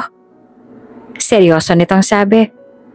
Nainis siya pero totoo naman ang sinabi nito na iniwan niya si Rebecca. Pero hindi totoo na lolokohin niya ulit ang asawa. Lahat naman tayo nagkakamali. Ngunit lahat ng tao ay may karapatan na magbago, Alfred. At yung sinasabi mo na lolokohin ko ulit si Rebecca? Nagkakamali ka. Hindi ko na yung gagawin sa kanya. Alam mo kung ikaw ang sasagutin ni Rebecca, tatanggapin ko ang aking pagkatalo. Pero lumalaban ako ng patas, Alfred. Mariin niyang sabi. Alam kong sasagutin ako ni Rebecca sooner, Benjamin. At kapag nangyari yon, tigilan mo na kami. Ani ni Alfred tsaka tumayo. Iyan lang gusto kong sabihin. Sana marunong kang mahiya. Matapos mo ipagpalit si Rebecca, may gana ka pang makipagbalikan sa kanya. Sobrang kapal naman ng mukha mo. Matigas nitong sabi tsaka umalis na. Naikwento ni Rebecca sa ina ang ginawa ni Alfred sa kanya.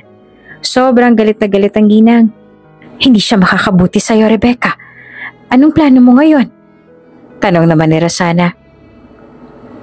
Sasabihin ko sa kanya mamaya na itigil niya ng panliligaw sa akin. Sobra pa ako natakot kahapon kung paano niya ako tiningnan. Sobrang nakakakilabot. Ani Rebecca nang maalala ang nangyari kahapon. Pagkatapos magbihis, nagpunta na si Rebecca sa pwesto. Makalipas lamang ang 2 oras, dumating si Alfred na may hawak na bugkos ng bulaklak. Alam niyang mahal ang bilin niyon. Lumapit ang binata sa kanya at inaabot iyon. Sorry sa nangyari kahapon. Please accept my apology. Paghingi ng paumanhin ni Alfred. Makikita sa mukha ng lalaki ang labis na pagsisisi. Huminga naman ng malalim si Rebecca. Sa totoo lang natakot ako sa ginawa mo. Kinilabutan ako. Hindi mo pa nga ako kasintahan pero kaya mo nang gawin yan sa akin. What more kung magkasintahan na tayo? Tanong ni Rebecca.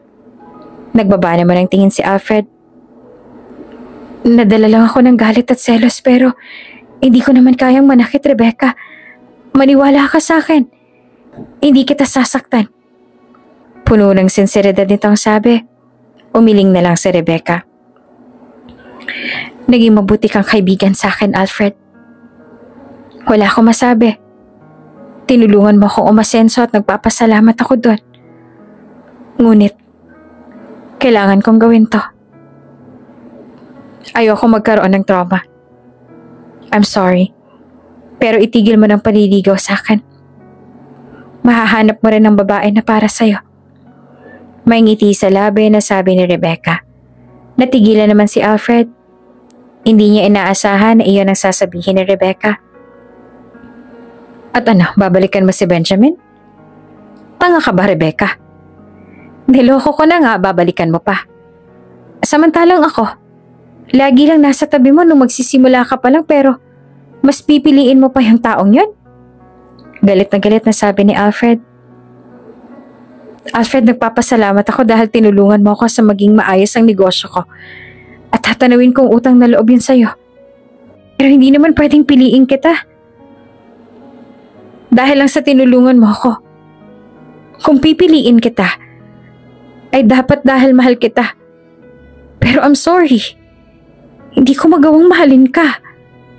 Seryosong sabi ni Rebecca. Nabitawan niya ang bulaklak dahil sa mahigpit na hawak ni Alfred sa kanyang kamay. Niloko mo ko. Pinaasa mo ko. Tinulungan kita pero ito lang ang igaganti mo sa akin. Sigaw nito. Ngunit nagulat na lamang si Rebecca nang may humila kay Alfred at suntukin ito sa mukha. Walang iba kundi si Benjamin. Napasubsob ito sa sahig. At anong karapatan mong saktan si Rebecca? Bait-baitan ka lang pero may tinatago ka palang ugali. Galit na sabi ni Benjamin. Ngunit mabilis na hinila ni Rebecca si Benjamin dahil baka kung ano pang magawa nito sa lalaki. Tama na yan, Benjamin! Baka kung ano pang magawa mo sa kanya. Sigaw niya. Mabilis naman na sumunod si Benjamin.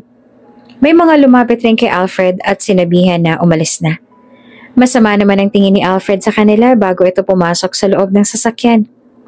Hinarap siya ni Benjamin na tinawakan ang kamay na sinaktan ni Alfred. Nagdulot agad iyon ng pasa. Magbabayad talaga yung Alfred na yan sa ginawa niya sa'yo. Nagigigil nitong sabi. Mas masakit pa yung ginawa mo. Yung ipagpalit mo ako kay Charis. Puno ng hinanakit naman na sabi nito.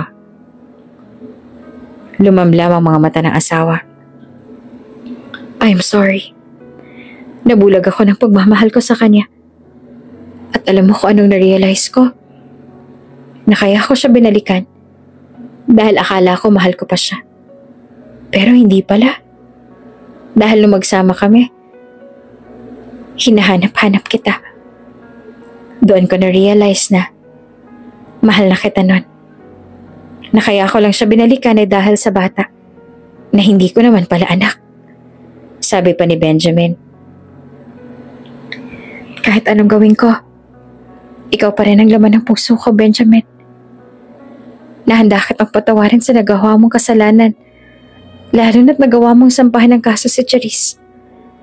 At doon ko napatunayan na handa mong itama ang lahat ng pagkakamali mo. Sabi ni Rebecca at ngumiti. Nakatitig lamang si Benjamin sa kanya. Oh, bakit ganyan ka makatingin sa akin? Tanong niya habang nakakunot ang noo. You're beautiful inside and out, Rebecca. Hindi na kita pakakawalan ngayon. Masuyong sabi ng doktor tsaka hinalikan siya sa noo. Niyakap naman niya ang asawa. Napapikit siya. Na-miss niya si Benjamin. Maghapon siyang binantayan ni Benjamin. Magaling itong mag-sales talk. Talaga namang napapabili ang mga dumaraan lalo na yung iba na kilala siya. Hi, madami tayong benta ngayon. Salamat Benjamin. Sabi naman ni Rebecca. Tiningnan niyang asawa at nahuli na katingin ito sa kanya. Kumunot naman ang noon ni Rebecca. Oh, bakit ganyan ka makatingin? Para ngayon mo lang ako nakita Biro niya at inasikaso ang pagbibilang ng pera sa kaha. Nagulat na lamang siya nang yakapin siya nito at isandalang baba sa kanyang balikat. Namiss lang kita. Masaya ako ngayon dahil kasama na kita. Salamat dahil pinatawad mo ako. Maraming salamat at tinanggap mo ulit ako. Madamdamin na wika ni Benj. Humarap si Rebecca sa asawa at kamuntik nang maglapat ang kanilang labi. Lahat ng tao deserve ng second chance. Lalo na kung nagsisisi naman talaga ito. Bakit mo pala hindi pinasa ang annulment papers natin? Nagdududang tanong ni Rebecca. Dahil hindi ko kaya mawala ang connection natin? Ng mga sandaling yun, parang hindi naman bukal sa loob ko ang ginawa kong pagtanggap kay Charis. Punong-puno ng pagsisisi na sabi ni Benjamin. Hinawakan naman ni Rebecca ang pisngi ng asawa. Hayaan mo na, tapos na yun. Ang mahalaga ay ayos ng lahat. Napapikit siya ng dahan-dahan na inilapit ni Benjamin ang labi nito sa kanya. Di naman niya ang halik nito. Masuyo iyon at punong-puno ng pagmamahal. Pabili po! Kaagad na naghiwalay ang dalawa. Naku, istorbo naman yon. Ngayon nga lang ang moment natin Naiinis sa sabi ni Benjamin na ikinatawa niya naman. Bawi ka na lang mamayang gabi. Dali, bentahan mo na para makauwi na tayo. Sabi ni Rebecca at kumislap naman ang mga mata ni Benjamin sa sinabi niya ni Rebecca at nagmamadaling binentahan ng bumili. Natawa na lamang siya. Habang tinitingnan ng asawa na nagtitinda, labis naman ng tuwa na nararamdaman niya. Sobrang saya niya ng mga sandaling yon dahil nagkaayos na silang mag-asawa. Alam niyang wala nang hahadlang sa pagmamahala nila. Nang matapos sila sa pag-aayos at naisara ng maigi ang tindahan, sumakay ng dalawa sa sasakyan ni Benjamin at pinausad iyon ng lalaki, pauwi kina Rebecca. Masayang-masaya si Benjamin. Ipinapangako niya sa sarili na magiging mabuti siyang asawa kay Rebecca at magiging mabuting ama sa kanilang magiging anak. Nang makarating sa bahay, inalalayan niya ang asawa sa pagbaba. Nang makapasok sa loob ng compound, kita naman ang gulat sa mga mata sa ina ni Rebecca. Gulat dahil magkasama sila. Lumapit siya sa ginang at nagmano. Anong ibig sabihin nito? Ayos na kayo? Nagtatakang tanong ni Resana. Ngumiti naman si Rebecca. Yes, Nay. Pinatawad ko na po si Benjamin. He deserves a second chance. Malakas ang paniniwala ko na hindi niya na ulit gagawin yon. Sabi ni Rebecca na ang tinutukoy ay ang panluloko niya sa asawa. Hinawakan naman ni Benjamin ang kamay ng asawa at pinisili yon. Tiningnan niya ng seryoso ang ginang. Totoo po ang sinabi ni Rebecca, Nay. Hindi na po mauulit yon. Tama ng isang pagkakamali. At dapat ay matuto na roon. Tiningnan siya ng seryoso ng ginang. Dapat lang, Benjamin. Dahil once na ginawa mo ulit yon, wala ka nang babalikan pa. Tumango at ngumiti naman si Benjamin. Pumasok na sila sa loob ng bahay. Niyaya na silang kumain ng ina ni Rebecca. Anak, sabihin mo na sa kanya mamaya para alam niya na. Sabi ng ginang. Naguluhan naman si Benjamin sa sinabi ng biyanan. Ano kayang dapat niyang malaman? Tiningnan niya si Rebecca. Saya ang makikita sa mukha nito. Hindi na siya nagtanong pa. Total, malalaman rin naman niya iyon mamaya. Nang matapos silang kumain, ang ina ni Rebecca nang naghugas ng mga plato. Bawal sa'yo mapagod, lalo na't maghapon ka sa pwesto. Magpunta na kayo sa silid at magpahinga. Utos nito na kaagad naman nilang sinunod. Nang makapasok sila sa silid ay nagsimula na magubad sa harapan niya si Rebecca. Hindi na ito nahihiya sa kanya at gusto niya ang kanyang nakikita. Maliligo lang ako bago ko sabihin ng good news sa'yo, ha?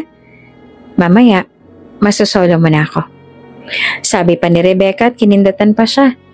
Nagtaka naman si Rebecca dahil nakatitig lang si Benjamin sa kanya. May dumi ba ako sa mukha? Umiling naman si Benjamin. Parang may ideya na siya sa balitang sasabihin nito. Wala. Naiisip ko lang yung sasabihin mo. Buntis ka ba? Tanong niya. Natigilan naman si Rebecca. Sinasabi na nga ba niya? Nag-uumapaw ang puso niya. Ngumiti si Rebecca at tumango. Totoo? Buntis ka? Magiging ama na ako. Paniniguro ni Benjamin. Oo nga. Isang buwan na akong buntis, Bench. Magiging maggulang na tayo. Sigaw ni Rebecca. Niyakap niya ang asawa at hinalikan ng mariin sa labi. At dahil tanging underwear lang suot niya, malaya niyang nahawakan ang pribadong parte ng katawan ng asawa. Napadaing ito. At takmang ibababa niya ng halik sa leeg ng asawa nang ilayo nito ang sarili sa kanya. Maliligo lang ako. Hindi pwedeng ganitong amoy ko, no? Sabi ni Rebecca na natatawa. Sige, dalian mo Susunod ako mamaya. Nang matapos maligo si Rebecca, sumunod na rin si Benjamin. Isinuot naman niya ang kanyang nighties. Pagkalabas ng asawa ay mabilis itong lumapit sa kanya at siniil siya ng halik sa labi. Hanggang sa bumaba iyan sa kanyang leeg. Napapikit siya kasabay ng mahinang pagdaing. Dahan-dahan siyang inihiga ni Benjamin sa kama at kinubabawan. Inalis ang kanyang nighties at sinuyod siya ng tingin mula ulo hanggang paa. Napakaganda mo, mahal. Wala na akong ibang sasambahin, kundi ikaw lang. Mahal na mahal kita. Sabi ni Benjamin. Puno naman ang pagnanasa ang mga mata. Kaagad na nagtungo sa ibabang parte ng kanyang katawan at iyon naman ang sinamba. Napaawang naman ang labi dahil sa sarap na nararamdaman. Napabaling pa ang kanyang ulo sa kaliwat kanan dahil sa hindi maipaliwanag na sensasyon na lumulukob sa kanyang pagkatao. Hanggang sa pag-isahin na ni Benjamin ang kanilang katawan. Napapikit na lang si Rebecca at dinamang lalaki. Napadaing siya ng paulit-ulit. Halos pagpawisan siya kahit na aircon naman ang kanilang kwarto. Mas lalong naging mapusok pa si Benjamin. Napuno ng daing ang buong kwarto nang marating nila ang rurok ng kaligayahan. Magkayakap ngayon na nahiga ang dalawa. Nakaunan si Rebecca sa braso ng asawa habang nilararo ang balahibo ni Benjamin sa dibdib. Iyon ang pinakamasayang lovemaking nilang dalawa ni Benjamin. Humarap sa kanya ang asawa. Excited na ako na maging ama. Ipinapangako ko na gagawin ko ang buong makakaya para sa inyo. Puno ng pagsuyo na sabi ni Benjamin habang hinahaplos ang kanyang pisngi. May tiwala ako sa iyo, Bench. Mula ngayon, ibibigay ko yan. At alam ko na hindi mo yung gagawin. Saad naman ni Rebecca. Nagulat na lang siya na may luhang naglanda sa pisngi ni Benjamin. Uy, bakit ka umiiyak? Huwag mo sabihin bakla ka. Biro naman niya. Natawa naman ito at puno ng pagsuyo siyang tinitigan. Kung maibabalik ko lang sana ang nakaraan. Sana hindi ko na lang ginawa yun. Sana nanatili na lang ako sa'yo. At hindi na sana nagpadaig ng emosyon. Sana hindi na kita nasaktan. At sana naging naputol pa ang iba niyang sasabihin dahil inilapat na ni Rebecca ang hintuturo nito sa kanyang labi. Shhh! Huwag mo nang balikan ang nakaraan. Tapos na yon. Ang mahalaga, yung ngayon. Okay na ako. Bawi ka na lang. Mahaba pa naman ang panahon para bumawi sa akin at sa amin ng anak mo. Sabi ni Rebecca. Napapikit na lang siya nang halikan siya ni Benjamin sa labi at sa huling pagkakataon ay nag-isa ang kanilang katawan. Maaga nagpaalam si Benjamin dahil sa trabaho. Si Rebecca naman ay maaga rin nagpunta sa tindahan para asikasuhin ang negosyo. Hindi siya nagulat nang wala ng ibang mga suki niya na ibinigay sa kanya ni Alfred. Noon lang niya na-realize na hindi pala bukal ang pagtulong sa kanya ng binata. Well, hindi naman niya ito masisisi dahil may karapatan nitong magalit sa kanya. Bandang 6:00 na nang magsundo siya ni Benjamin. Oh, bakit ganyan ang itsura mo? Puna sa kanya ng asawa. Kukunin lang ni Rebecca ang mga gamit niya at dilipat na sa bahay ni Benjamin. Mahina ang bente. Nawala ng mga suki ko na bigay ni Alfred. Pero ayos lang. Gagawa ako ng paraan para makabawi.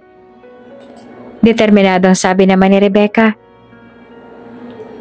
Hindi mo ba ipagkakatiwala na lang yan sa pinsan mo tapos bibisita ka na lang? Buntis ka at makakaapekto sa batang pagtitinda mo. Siyempre, masistress ka, diba? Bisitahin mo na lang ang tindahan mo. Kukuha din ako ng katulong para mas gumaan ang trabaho mo sa bahay. Sabi naman ni Benjamin. Well, tama naman si Benjamin. Mas mabuti talaga na hindi siya babad sa tindahan. Mga 5 months pa lang naman pero mas mabuti na yung nag-iingat. Pagdating sa bahay ay nakahanda na ang kanyang mga gamit. Isinakay nila iyon sa sasakyan ni Benjamin. Nagpaalam naman si Rebecca sa kanyang ina. Pagdating nila sa bahay ay na-miss iyon ni Rebecca. Pinalinis ko na to dahil ayoko makita sa bahay ang anuman na iniwan ni Charis. Matigas na sabi ni Bench. Galit na makikita sa mukha ng asawa. Niyakap niya ito. Hayaan mo na. Okay na yun. Kamusta na palang kaso? Tanong niya. Ayun, malalaman next week. May hearing eh. Ipinalibot naman ni Benjamin ang mga kamay sa kanyang bewang at akmang hahalikan siya nang bumukas ang pintuan. Pumasok ang kanyang biyenan at mabilis siyang niyakap. Napailing na lang si Benjamin dahil pakiramdam niya ay hindi siya nakita ng ina. Nako, kamusta ka na? Namiss kita, iha. Busy kasi ako kaya hindi na ako nakadalaw sa inyo. Inasikaso ko yung kaso ng malanding Charis na yon. Naiinis nitong sabi. Wag na kayo magsalita na hindi maganda sa babae. Nakakulong na siya ngayon. Sabi ni Benjamin.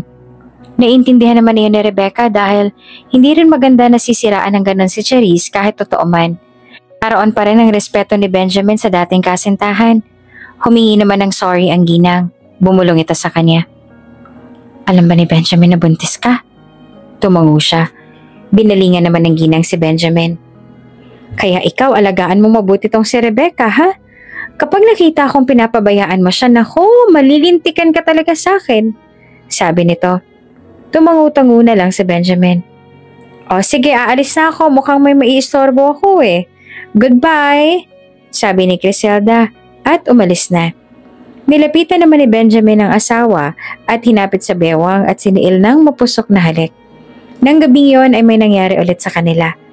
Nitong mga nakaraang araw, ramdam ni Benjamin na wala sa mood ang asawa. Lagi niyang sinasabi na magpapahinga ito dahil baka makasama sa bata. Huwag mo masyadong isipin yan, mahal. Baka makasama sa bata. Paano ba naman? Mas malaki pang upa at mga tax kaysa sa kinita ko, Benj. Ayoko na mag-isarang tindahan. Gagawin kong lahat para makabawi. Determinado ang sabi ni Rebecca. Hinamawa ka naman siya sa kamay ng asawa. Huwag mo nang isipin yon, okay? Ako nang bahala sa'yo. Sa atin. Mag-focus ka na muna sa anak natin. Please. This is our firstborn. Aniya. Mukha namang nahimasmasan na si Rebecca at niyakap siya. Maraming salamat. Dahil lagi mo pinapalakas ang loob ko, mahal. Hindi ko na alam ang gagawin ko kung wala ka. Puno naman ng pagsuyo na sabi ni Rebecca. Hinalikan siya sa noo ni Benj. Gagawa na ng paraan si Benjamin para makabawi kay Rebecca. Nagulat na lang si Rebecca ng isang araw ay may kumuusap sa kanya na magiging reseller daw ng kanyang bigas. Ibinigay niya iyon ng mas mura. Hindi lang 2 kundi 3 ang naging client niya. Tumulong din ang kanyang mga kamag-anak at dinan kaya lumakas talaga ang bigasan niya. Maraming salamat, mahal. Hindi ko alam kung anong gagawin ko kung wala ka. Puno naman ng pagsuyo niyang sabi. Diba, sabi ko naman sa'yo. Huwag ka mamroblema at akong gagawa ng paraan. Sabi ni Benjamin habang nakangiti. Niyakap na lang ni Rebecca si Benjamin. Nakahiga sila sa kama ng mga sandaling yon. May good news ako, sabi ni Benjamin. Tinanong niya iyon kung ano. Nanalo tayo sa hearing. Wala na magiging problema. Magsasama na tayo ng matahimik at maligaya, sabi ni Benjamin at nakahinga na siya ng maluwag doon. Umaga iyon ay naging bisita si Rebecca. Walang iba kundi si Alfred. Pinapasok niya ito sa balkonahe. Mabuti na lang at naroon din si Benjamin. Isip niya kasi na baka saktan siya nito. Binati sila nito. Anong kailangan mo, Alfred? Nandito ka ba para manggulo? Tanong ni Benjamin. Umiling naman si Alfred. No. Nandito ako para humingi ng tawad sa nagawa ko. Naging makasarili ako. Ang pagtulong, hindi dapat inirereklamo. Kaya, ibabalik ang mga clients mo dati. Gusto kasi nila naging serbisyo na ibinigay mo sa kanila. May isa silang pinagkukunan. Nahihirapan daw sila dahil minsan nauubusan sila. Sabi naman ni Alfred. Kung ibibigay mo sila sa akin, ayos lang, basta wag mong isusumbat sa akin ang pagtulong mo na yon. Sabi naman ni Rebecca. Hindi na. Hindi ko na yung gagawin, Rebecca. Patawarin mo sana ako sa mga nagawa ko mali sa'yo. Puno naman ng sinseridad na paghingi nito ng paumanhin. Ngumiti naman si Rebecca at tiningnan ang asawa. Tumango ito. Oo, pinapatawad na kita. Gusto pa nga sana ni Alfred na maging magkaibigan sila pero tumanggi na si Benjamin. Okay na yung napatawad niya ang binata at wala nang samaan ng loob. Sabihin mo, nagsiselos ka lang kaya ayaw mo maging magkaibigan kami. Pang-aasar niya pa. Mataman siyang tinitigan ng asawa. Aba, syempre magsiselos talaga ako. Pag-aari kita at may karapatan akong ipagdamot ka. Sabi naman ni Benjamin. Parang may kabayong nagtakbuhan naman sa kanyang puso dahil sa bilis ng tibok niyon. Oo naman, alam ko yon. Kontento na ako sa'yo, Benjamin. Ikaw kaya ang best friend ko. Ang kuya ko at syempre, ang asawa ko. Mahal na mahal kita. Puno naman ng pagsuyo niyang sabi. Simula noon, naging maayos ang negosyo ni Rebecca. Gumanda ang sales at mas lumaki pa iyon. Kasalukuyan na nagliligpit ng kalat si Rebecca ng mga sandaling iyon na makatanggap siya ng mensahe galing kay Benjamin. Niyaya siya nito na mag-date. Napangiti naman siya. Nireplyan niya ito ng, sure, saan naman? Hanggang sa tumawag na ito at kaagad niya iyong sinagot. Mahal, naninibago ako. Ngayon mo lang ako yayayain ng date ha? Sabi niya. Madalas kasing nasa bahay lang sila mag-date. Nagluluto siya ng merienda o di kaya nagte-take out ng food. Nitong mga nakaraang linggo kasi ay naging abala ito dahil madaming pasyente at naiintindihan naman niya iyon. Siyempre, gusto ko rin naman na i-date ang mahal ko. Hindi naman pwede nakalimutan kita dahil lang sa pagiging abala ko, 'di ba? Sabi naman ni Benjamin. Napangiti na lang siya. Susunduin daw siya ni Nathaniel, ang isang kaibigan nito mamayang 7:00 ng gabi. Inabala mo pa ang kaibigan mo, bakit kasi hindi na lang ikaw ang sumundo? Tanong niya. Hindi kasi pwede, syempre surprise date yun eh. Ani naman ni Benjamin. Napakunot naman noo siya. Ano naman kayang pakulo nito? Okay, basta ba matutuwa ako dyan sa pakulo mong yan ha? Naiinis niyang sabi. Ewan ba niya? Mabilis siyang magalit nito mga nakaraang araw. Marahil ay dahil sa pagbubuntis niya. Natawa na lamang ito at sinabing matutuwa talaga siya. Napailing-iling na lang siya. Mabilis lumipas ang maghapon at inabala niya talaga ang sarili. May kasama naman siya sa bahay pero parang ang tagal ng oras kapag wala siyang ginagawa. Sumapit ang 6:00 ng gabi at naghanda na siya. Nagsuot siya ng white sleeveless na dress na may biyak sa gilid. Simple lamang iyon pero lumitaw ang kanyang kaputian. 6:45 nang matapos siya. Sakto. May sasakyan na bumusina sa labas ng gate. Binuksan iyon ng katulong. Kinuha niya ang purse at lumabas na ng bahay. Naroon si Nathaniel at simple lang ang lalaki pero lumilitaw ang angkin nitong kagwapuhan. Pero syempre mas gwapo si Benjamin. Kumaway siya pabalik dito at saka lumapit. Nako, pasensya ka na ha.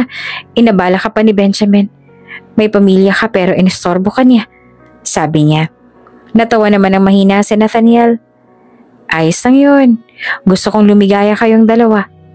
Tsaka ang asawa ko na mismo ang ipinagtulakan ako na gawin ko na magpaalam si Benjamin sa kanya. Sabi naman ng lalaki habang kakamot-kamot ang ulo. Na-meet na din niya ang asawa ni Nathaniel na minsang mag-imbita ang dalawa sa birthday ng kanilang panganay. Natawa naman siya. Nilingon niya ang katulong. Kumain ka na mamaya ha, mag-take out na lang kami para sa'yo. Sabi niya. Pinagbuksan siya ng pintuan ni Nathaniel. 30 minutos lang itinagal ng biyahe hanggang sa makarating sila sa isang high-class na hotel. Muli ay pinagbuksan siya ng pintuan ni Nathaniel. Siguro may bayad ka dito, no? Biro niya. Natawa naman ito. Oo, meron akong tatanggapin pero ipinilit yun ni Ben. Siyempre naabala daw niya ako kaya dapat daw meron talaga. Sabi nito. Napangiti naman si Rebecca at hanggang sa loob ay sinamahan siya ni Nathaniel at ito pa talagang nagbukas ng pintuan. Nakarating sila sa second floor ng hotel. Binuksan ng isang waiter ang entrance ng isang VIP room at pumasok siya roon na napapanganga siya nang makita ang ganda niyon. May mga petals sa sahig. May red carpet pa at may mesa sa gitna niyon. Nakita niya ang asawa sa isang tabi habang nakatingin sa kanya. Lumapit ito sa kanya at ikinawit ni Rebecca ang kamay sa braso kay Benjamin. Grabe, ang ganda ng lugar, Benj. Talagang pinaghandaan mo, ah. Aba, syempre naman, special occasion to eh. Kailangan talagang paghandaan. Sabi nito sabay kindat. Napakanot-noo naman si Rebecca. Special occasion? For what? Hindi naman siya nakapagtanong pa nang iginiya na siya ng asawa sa mesa at hilahin ang upuan para sa kanya. Lumapit ang mga crew at inilapag sa kanilang mesa ang pagkain. Nagsimula na silang kumain. Matapos kumain ay pumailan lang na ang tugtog. Tumayo naman si Benjamin at inilahad ang kamay sa kanyang harapan. Let's dance, my wife. Malapad ang ngiti na sinabi nito. Tumayo at inaabot naman ang kamay sa asawa. Hinapit siya ni Benjamin habang sinasayaw. Siya naman ay sinandal ang ulo sa balikat nito. May sinenyosan naman si Benjamin sa likuran. May hinawi ang mga ito na kortina. Gusto mo bang makita ang sorpresa ko? Tanong ni Benjamin. Tumango naman siya. Oo naman, ano ba kasi ang sorpresa na yan? Inutusan ni Benjamin si Rebecca na tumalikod. Sinunod naman iyon ng asawa. Nagtungo si Benjamin sa likuran niya at tinakpan ng kanyang mga mata ng panyo. Pumihit ka pa harap, mahal. Nasa harap ang sorpresa ko. Panimula ni Benjamin na sinunod naman ni Rebecca. Kailangan talaga may blindfold. Tatanggalin ko na ba? Excited na kinakabahan ako sa sorpresa mo ah. Sabi ni Rebecca. Nagtungo naman si Benjamin sa likod ng asawa. Sige, tanggalin mo ng panyo. Utos niya. Tinanggal naman niya ni Rebecca. Nagulat na lang ang babae nang makita ang nasa harapan na salitang, "Will you marry me?" na nasa wall at may mga mini bulb lights. Mas lalo pang nagulat ng pagtalikod nito ay nakita si Benjamin na nakaluhod habang hawak ang isang singsing. "Will you?" Hindi na naituloy pa ni Benjamin ang sasabihin dahil kinuha na ni Rebecca ang singsing at isinuot iyon. Nagtawanan ng mga naroon. Nasa loob kasi ang kanyang ina, 2 kapatid, biyenan at ang mga kamag-anak. Palakpakan ng mga ito. Sabi pa nga sila ng kiss! Hinapit ni Benjamin ang asawa at mariin na siniil ng halik sa labi si Rebecca. "I love you." Buong pagsuyong sabi ni Benjamin kay Rebecca. Tinugunan niyo ng asawa ng isang matamis na "I love you too."